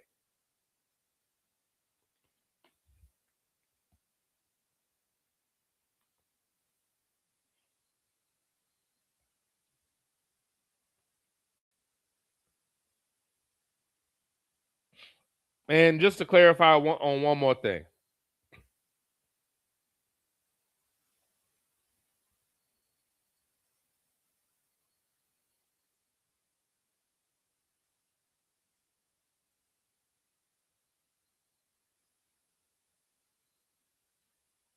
Make sure I'm not wrong on this.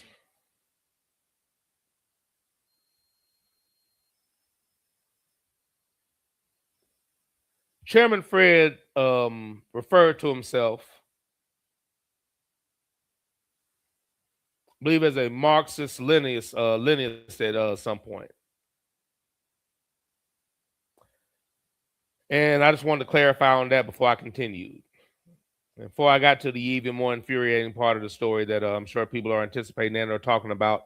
But Marxism-Leninism is a far-left communist ideology that combines Karl Marx's theories of class struggle with Vladimir Lenin's strategies for revolutionary and party organization. It advocates for a vanguard party to lead a revolution, establish a dictatorship of the proletariat, and manage a centrally planned economy to transition towards a classless society.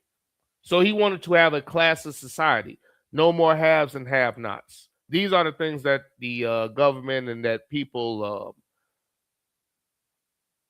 label as terrorist or anti-American activities. So just to clarify on that. This is the Underground Railroad Show hosted by your boy, That Ninja, doing the Black Panther Party Series Part 3, speaking about Chairman Fred, Brother Fred Hampton. Before I jump into the chat,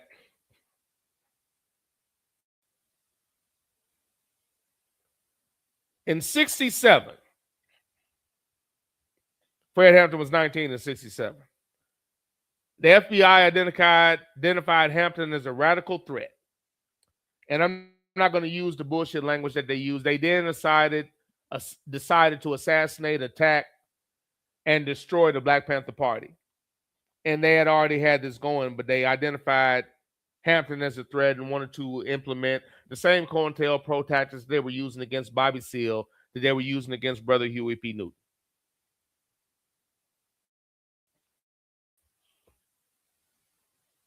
COINTELPRO. And as a result of COINTELPRO,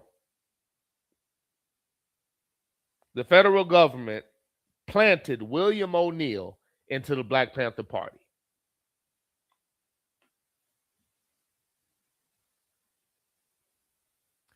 Now I'm going to clarify on William O'Neill in 1 second, but let me read the chat that's available. Where am I at? Did I throw that away? There you go. Let me read the chat and then I'll continue.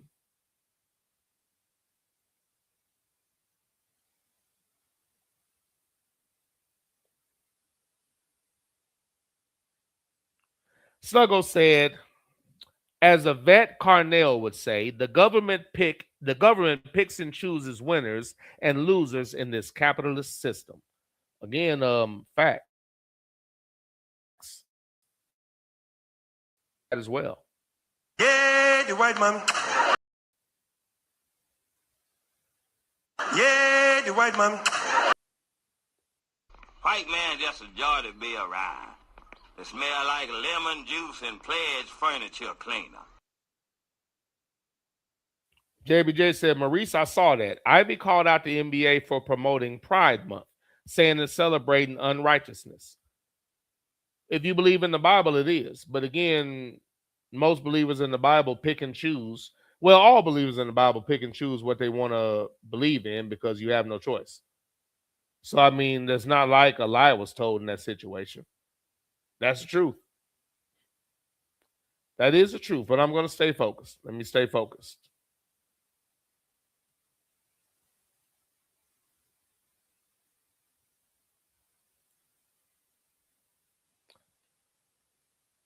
By the way, pigs and U.S. government in general, but especially when concerning the treatment of the Black Panther Party.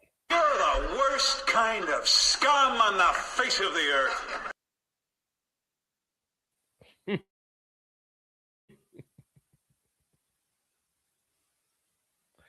JBJ, y'all, wow. I guess generally speaking, I'll allow certain things, but I'm actually wondering. Sluggo said, it's socialism when the government offers subsidies for the people. But as soon as it subsidizes white farmers, it's suddenly not a problem. Again, they sold black farmers bullshit seeds. They ignore black farmers. They purposely subjugate them to bullshit regulations. And through government sanctions, lessen their ability to make money. Because, again, you're not going to act right when you have an underlying hate for a group of people that you deny and throw a tantrum when it's pointed out because your actions clearly state that you have an underlying hate. Much easier to just stop and be a decent person, but if you're a psychopath swimming and drowning in psychopathy, you have no desire to do that. Quite frankly, you're not even capable. You don't even know what that means. In all seriousness, you have absolutely no idea what that means.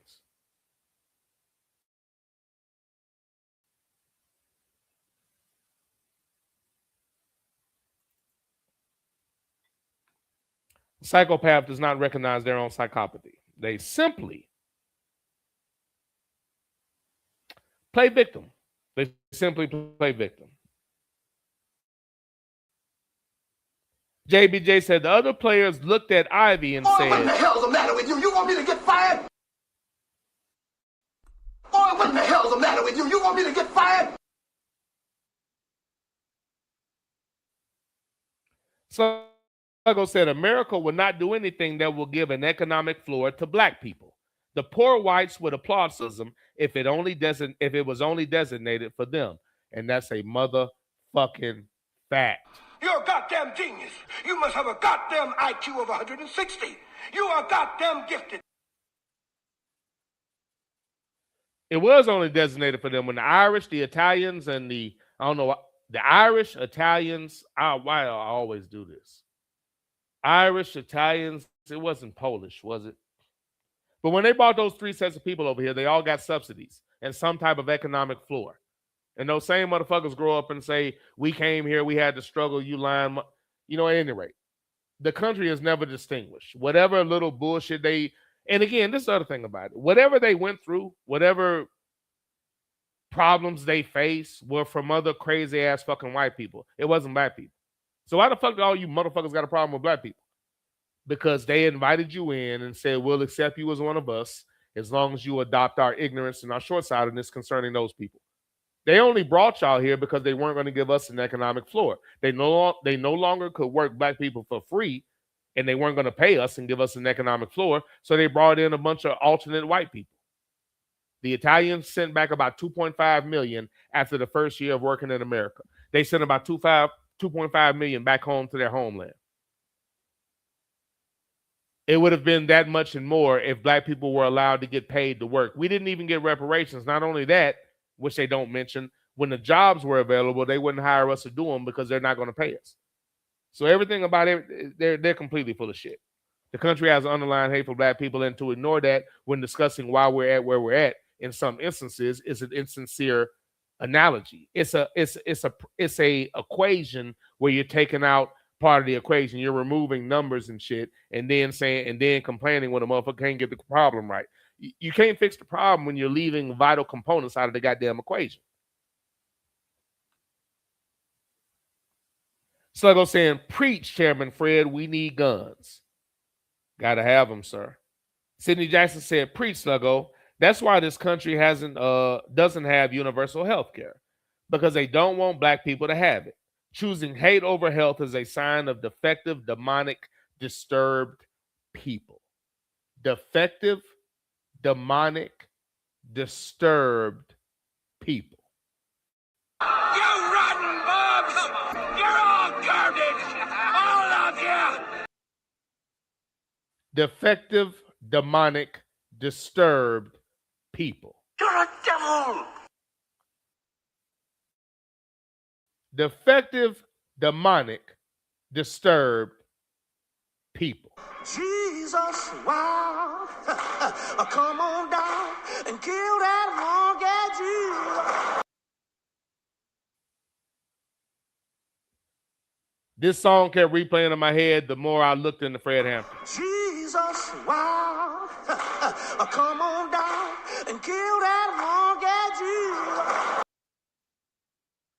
Sluggo said, anytime black people advocate for something other than capitalism, we get accused of being communist sympathizers. They also accuse Dr. King of it. But here we are in the 21st century where a current president is damn near in bed with a communist power and no one bats an eye.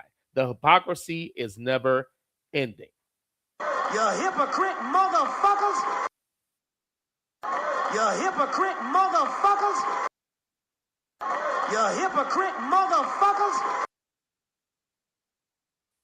ABM said, Nick, were you out at the Huntsville No Kings protest this past weekend?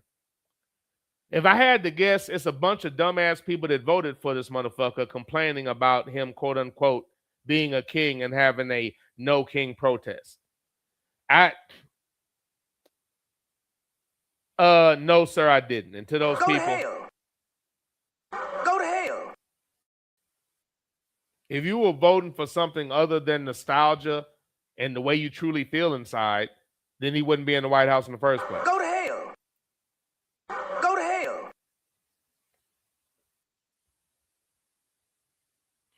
This is the Underground Railroad Show, hosted by your boy that ninja, discussing Chairman Fred. The FBI put in an operative, William O'Neill, to infiltrate the Black Panther Party. William O'Neill is the one that provided the diagram of the infrastructure of where Chairman Fred was staying. He had recently been released from prison on bail. The layout of the house was given by William O'Neill. And this was something I didn't know. And again, I didn't watch the movie. I don't know how they covered it, how they showed it, the imagery. Did they talk around it? I haven't seen the movie. I need to see it now, knowing the information that I know now. But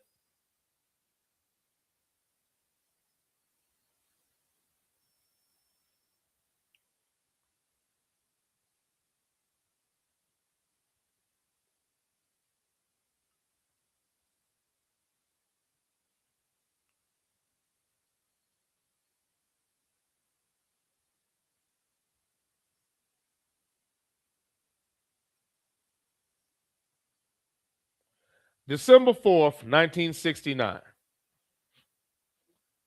Fred Hampton is laying in the bed with his then pregnant girlfriend. There are other people in the house. The police, along with the local police, along with Chicago PD, they had a joint thing, and in conjunction with the FBI and COINTELPRO, and with the information from William O'Neill, who gave them the layout and the diagram of where they were staying and told them where everybody would be. Not only that, William O'Neill drugged Fred Hampton. Go to hell. William O'Neill drugged Fred Hampton. I didn't know that. Again, I hadn't seen the movie. I know a lot of people seen the movie, like, you know, it is what it is, but I didn't know that shit. Not only did this nigga infiltrate and give them the information, he drugged that nigga so he wouldn't be coherent when they came to assassinate him. Why the fuck would he need to be? But since the beginning of time, there's always been a motto in these situations. I need a nigga. I need a nigga. I need a nigga. I need a nigga. I need a nigga. I need a nigga. I need a nigga. I need a nigga. That nigga was William O'Neill. Gave out the design of the apartment. Drugged Fred Hampton. So he was incapacitated, unable to defend himself. Little clarification on that shortly. The police came, 2 shotguns, multiple revolvers, and an automatic machine gun. Obviously, there was conflicting testimony. But I'm not going to... This is the point where I'm improvising slightly, but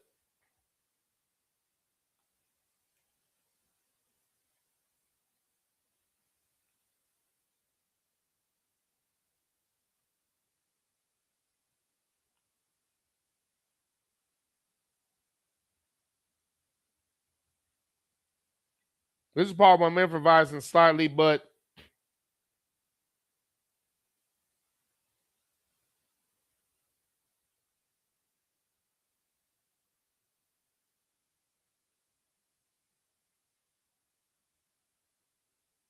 wait a minute. That can't be right. Let me see. Hold on. Make sure this is right. Oh, that's why. Let's fix that. Okay. All right. All right. I'm going to allow the young lady that was in the bed with Chairman Fred to tell you what happened when the police came in. Started shaking the chairman. Said, Chairman, wake up. Pigs are back. still half asleep. I looked up and I saw bullets coming from, it looked like the front of the apartment, from the kitchen area. They were, pigs were just shooting. And about this time, I jumped on top of the chairman. He looked up. Looked like all the pigs burst at the entranceway to the bedroom area, back bedroom area. The mattress is just going, you could feel the bullets going into it. I just knew they had everybody in there. When he looked up, just looked up, he didn't say a word, he didn't move, except for moving his head up. He laid his head back down to the side like that. He never said a word, he never got up out the bed. The person who was in the room, they kept calling out, "Stop shooting, stop shooting. We have a pregnant woman, a pregnant sister in here." At the time, I was 8.5 to 9 months pregnant. My baby was to be delivered in 2 weeks. Pigs kept on shooting. So I kept on hollering out. Finally, they stopped. They pushed me and the other brother by the kitchen door and told us to face the wall. Heard the pig say, "He's barely alive, he'll barely make it." I assumed they were talking about Chairman Fred. So then they started shooting the pigs. They started shooting again. I heard the sister scream. They stopped shooting. Pig said, "He's good and dead now." The pigs running around laughing. They were really happy, you know, talking about Chairman Fred is dead. I never saw Chairman Fred again. They murdered that nigga. And there's actually eyewitness testimony. I was surprised how much eyewitness testimony that was actually around. It was almost like the JFK thing where it was obvious they were lying, but nobody cared. The police shot over 100 shots into that goddamn house. They said they shot into the house because they were greeted with gunfire when they said, "We're the police and we have a search warrant." Some kind of bullshit excuse about that being an arms house or some shit like that. And that's what they used to justify it. Yeah, they got guns. They're dealing with the goddamn government attacking them and a bunch of ignorant, worthless, low-life, pale motherfuckers in uniforms pretending to be officers. And this is the shit that I found infuriating and interesting. Before I go there, again, there were over 100 shots into that apartment. In multiple cases of the officers lying, "I kept the machine gun on single. I fired high to not, shoot anybody." They claim that the woman, and I may play the audio for this, they claim that there was a woman on the couch on the inside that shot out when they knocked on the door and said, "Police, we have a search warrant." There was absolutely no forensic evidence of a shot coming from that direction. They couldn't put a stick through a hole and make that angle work. It was a lie. There was only one shot coming from the inside, and that was from the man they shot in the chest. That was from the man they shot in the chest, who fired back after being shot in the chest. A understandable reactionary move.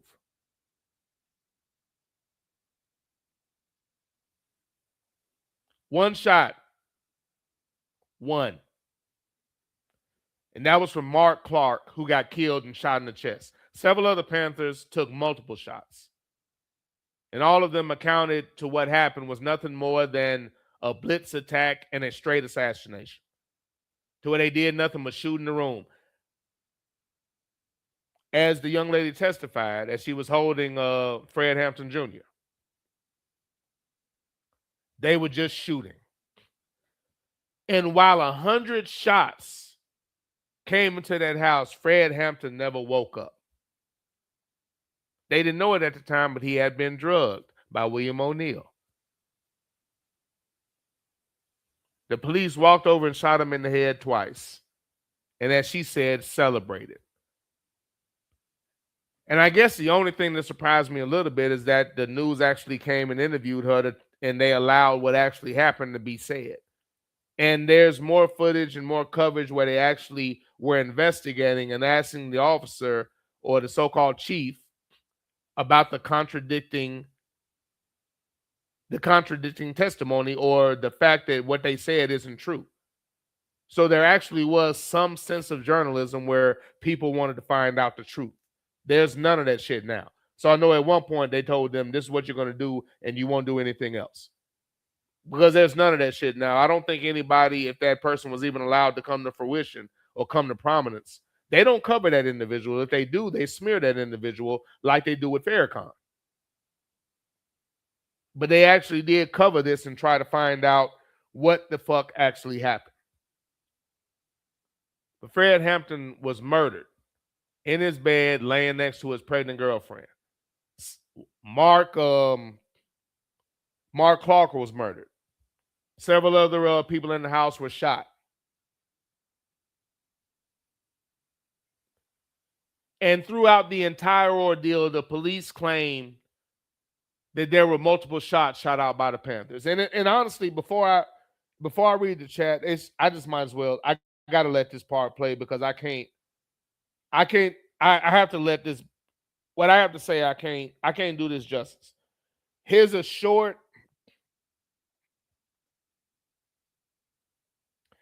account of what actually happened, and this is the lawyer for Fred Hampton. So again, there are actually some people that actually cared about the truth and tried to do right, or however you want to say it. And there's documentation of this.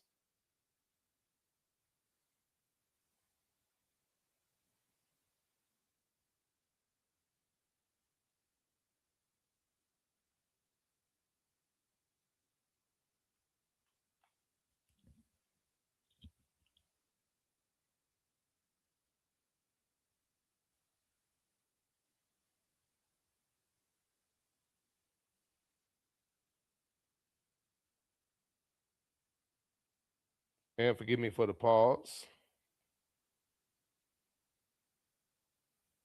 Getting this together.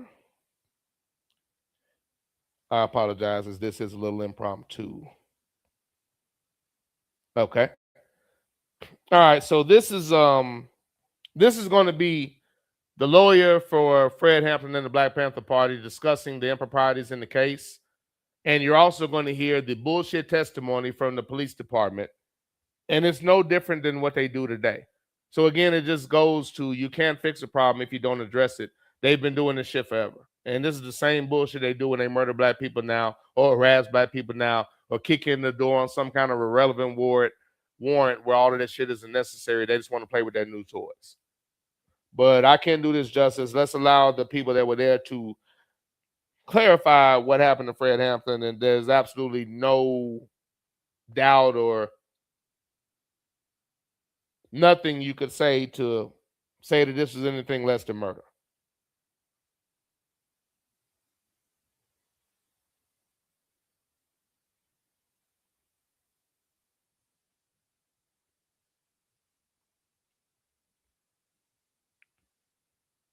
And we're just about where we need to be.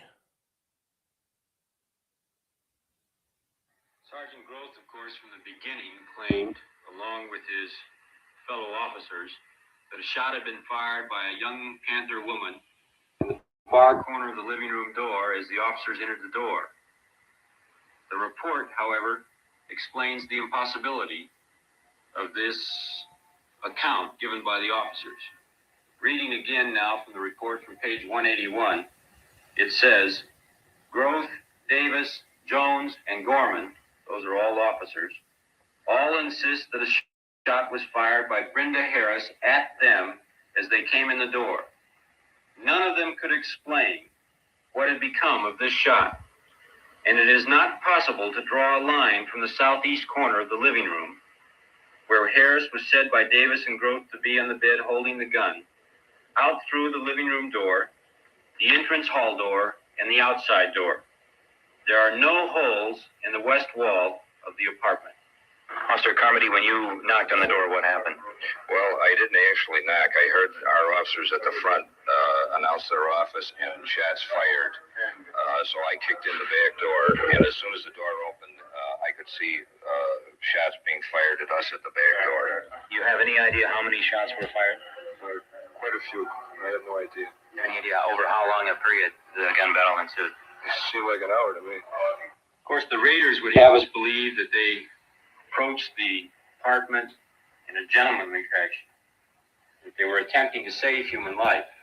They knocked on the door and they announced their purpose. They fired no shots until they were fired at. They called for a ceasefire on at least 3 different occasions. Thereafter, 3 times, Sergeant Groth ordered all his men to cease firing and told the occupants to come out with their hands up. Each time, one of the occupants replied, "Shoot it out." Okay. These motherfuckers got a machine gun, 2 shotguns, a pistol. They shot over 100 bullets in the apartment. Only 1 bullet was shot outward by the person that was shot in the goddamn chest at the door. Obviously, because when they knocked on the door and announced themselves, they just started shooting. And this motherfucker testified that he screamed for the officers to stop shooting and pleaded for them to come out, and their response was, "Shoot it out." A bunch of black people said, "Shoot it out." That's what they said. That he didn't even have a good press writer to write a better lie. Let's just finish it out. And they continued firing at the police officers. By their own testimony, they admit that for 12 minutes, for 12 solid minutes in those early morning hours, there was gunfiring in that apartment. And yet the federal grand jury concludes that only 1 possible shot could have come from a Panther weapon. And that shot could have come through the door by a man who had just been shot in the heart. They would have us believe that even though there was only 1 Panther shot, they called for a ceasefire on 3 different occasions and didn't get it, and so they continued their firing. The great variance between the physical evidence and the testimony of the officers raises the question as to whether the officers are falsifying their accounts. Those officers fired 99 shots through the walls of an apartment where they knew people were sleeping.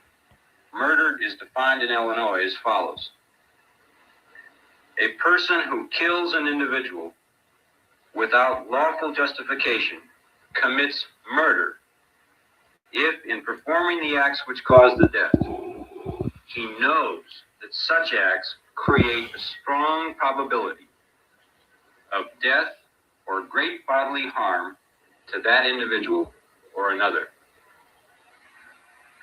Federal grand jury comes to its conclusions. Unquestionably, the raid was not professionally planned or properly executed. And the result of the raid was 2 deaths, 4 injuries, and 7 improper criminal charges. In spite of those conclusions, the report then goes on to say, the physical evidence and the discrepancies in the officers' accounts are insufficient to establish probable cause to charge the officers with a willful violation of the occupant's civil rights. So they shot 100 shots into that man's house. Shot him in the head twice via eyewitness testimony. The grand jury admitted that it was done wrong, but found no criminal action liable for the police department in this situation. So Fred Hampton was murdered by the U.S. government, as was any black person who attempted to do anything without their permission. And my only point in this is I'm just curious as to how we're supposed to use a system that has an underlying hate for us, vote for a party that doesn't do a goddamn thing for us, and the only people you get mad at and come at with vitriol are the people that question the intelligence of continuing to do that exact same thing. Political education, Fred Hampton preached that, was understanding you had political power. That's not taught now. And if you bring it up, the average uninformed individual just starts screaming some type of cliche that was given to them by somebody that they haven't investigated. There's no political education. There's no requirement for our politicians. Fred Hampton was an absolute genius. He was a formidable individual. He was a wordsmith. He was somebody that brought people together of all races. Imagine being able to bring together a white Southern group of individuals, a Latin gang, and unify Chicago street gangs. And the Chicago street gangs symbolized, quite frankly, whoever didn't bother to join the Panthers. So you damn near got all the black people with those two groups right there.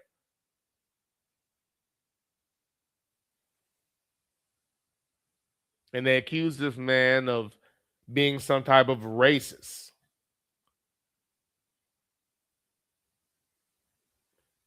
And they assassinated this man and shot him in his head twice in his bed. And like true cowards, they had to make sure he was incapacitated before they even got the chance to do that. Because that man probably would have rather died on his feet than have been killed like that.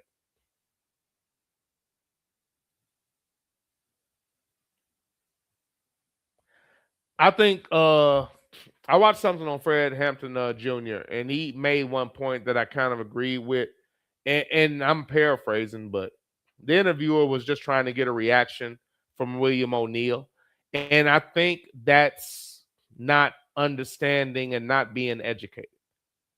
Now he could have said something, but I don't know if that individual understands what he's doing. It's not about William O'Neill. It is, but the problem is the goddamn federal government, the fucking country, conspired to kill Fred Hampton. That's the story. It's so easy to say, man, William O'Neill, what do you think about what he did to your father, and all that? Do you mean what I think about the federal government plotting to kill my father? Is that what you're asking me? They always give you a ninja to look at. But the common sense of it is that nigga wouldn't have been in a position to do that if they didn't offer that to him under some type of threat of jail or something, I'm sure. That's the story. It's about him, but the story is about the federal government conspiring to kill Fred Hampton. And I don't think that should be lost. So that was a great point made by his son. And when he said that, I said, well, he's actually right because there are going to be William O'Neills, unfortunately. I need a nigga. I need a nigga. I need a nigga. I need a nigga. But don't forget about who put him up to it. That's really the main story. And again, 60 years ago, and we're still dealing with the same shit from the police department, and you still have people saying incredibly stupid shit like, that's why you have to vote. You can't vote away piss poor upbringing, bad bathing habits, and an ancestral lust to penetrate your sister. You cannot get rid of that with paperwork. It doesn't work that way. If it did, the shit would be fixed by now. An ingrate is an ingrate. As the yellow one has said, their resume is impeccable. You should stop ignoring it. This is the Underground Railroad Show, hosted by your boy, That Ninja. Thank you all for coming aboard and rolling with me. I truly appreciate it. The chat room is different. The hell?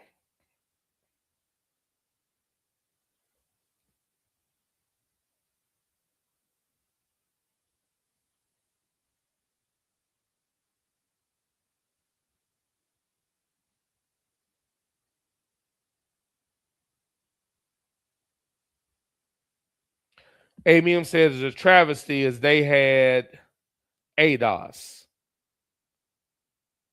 Oh, okay. Let me read it again. Travesty is they had non-ADOS actors playing roles in a movie about the great young revolutionary leader Fred Hampton.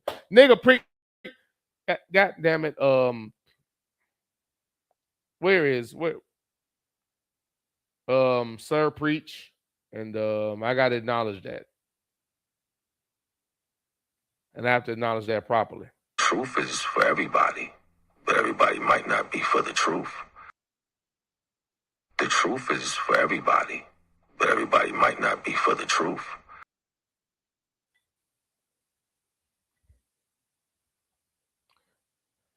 Thank you for saying, look, they do that on purpose, and I find that extremely frustrating. Every significant story about our culture Europeans are in charge of, and they always bring in a black person from somewhere else to play that person as they bastardize their legacy and create the image that they want.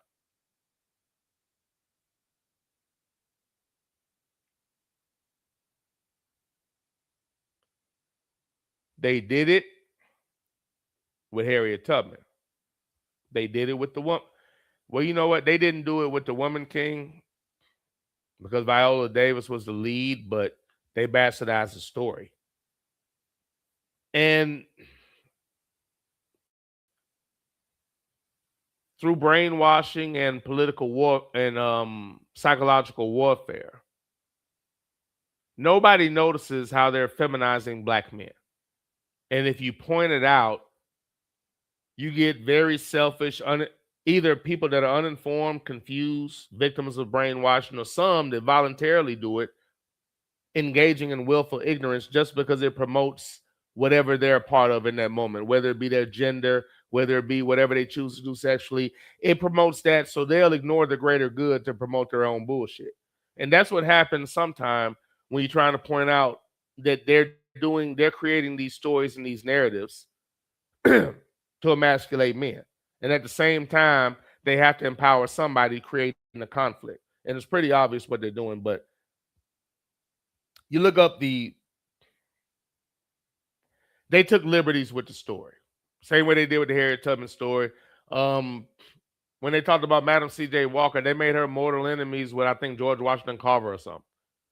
And these stories, in a time where white people were acting like they are now, but even worse, because they didn't have as many restrictions. Now, they got to pretend to be morally outraged. So it was even worse.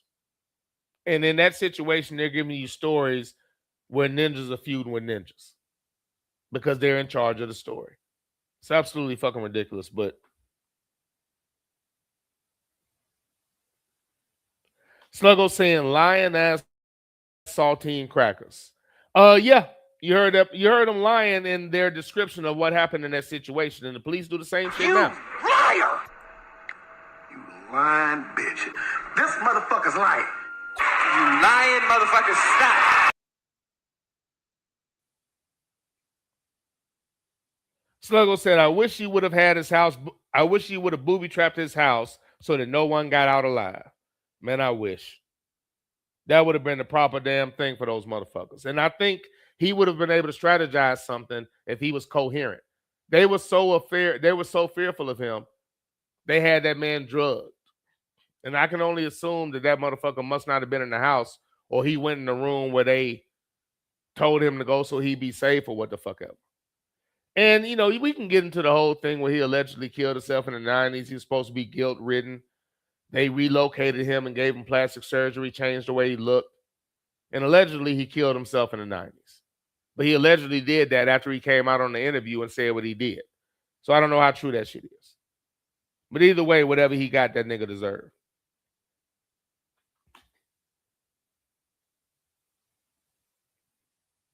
The underlying lesson, I think, is that,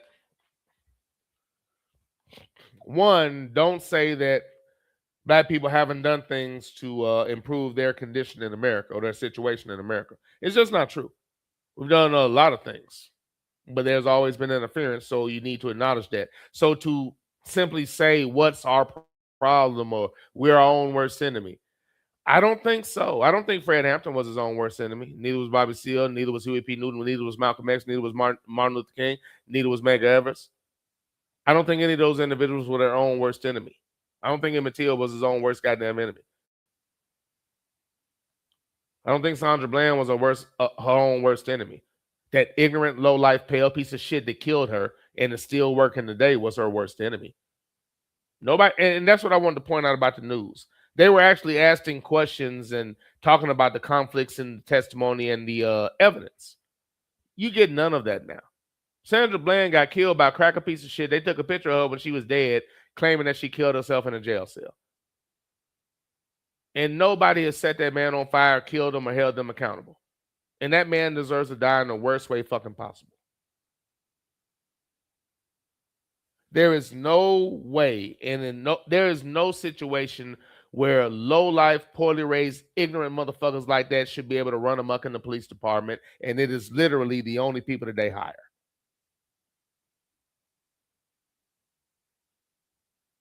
That shit is not an accident. And I think if you understand the history, number one, I just don't like the entire narrative that we haven't done anything for ourselves. That's a lie. But the country doesn't plot and hate any other goddamn nationality. And if you don't factor that in, the only thing left with is to blame yourself. And that's an uneducated and self-hating, stupid-ass damn response and narrative. Two, I think this is evidence that paperwork, verbiage, symbolism, and voting doesn't change the mentality of a group of fucked up people that have never, ever been held accountable for what they did and what they're doing. That's why they haven't changed. Number one, they're proud of their ancestors. Number two, they've never been held accountable for anything. And when they are, they throw a tantrum.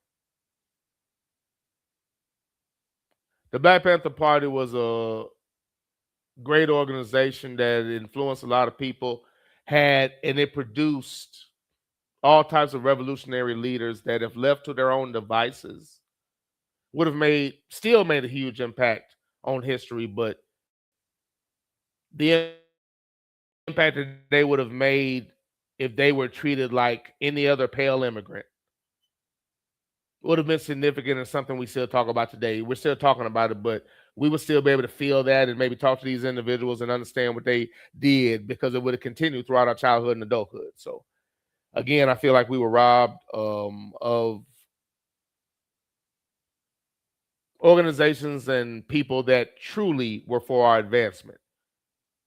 And because anybody that was for our advancement was attacked, that tells me that people that are left alone or promoted are probably sanctioned by these individuals. This is the Underground Railroad Show, hosted by your boy, that Ninja Man. I appreciate y'all. Thank you for the back and forth. The Black Panther series part 3. That is interesting. Seems like that chat room was compromised.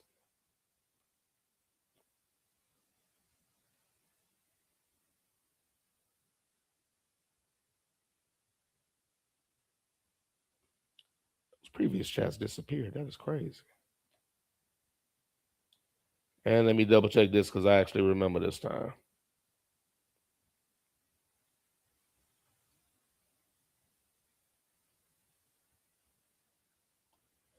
Tomorrow at 6.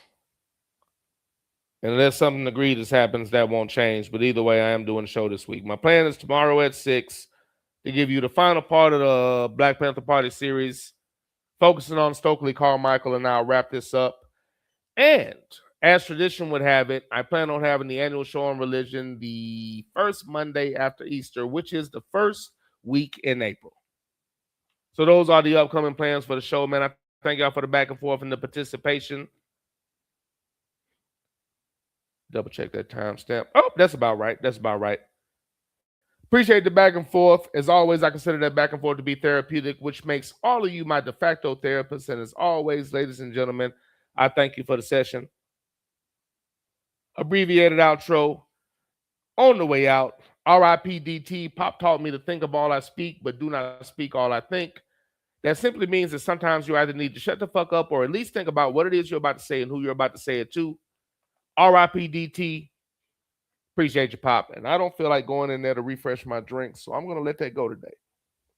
I'll take a shot of juice. Appreciate y'all, man. Thank y'all for the back and forth. I'll see y'all tomorrow, 6 Central. Oh, side note.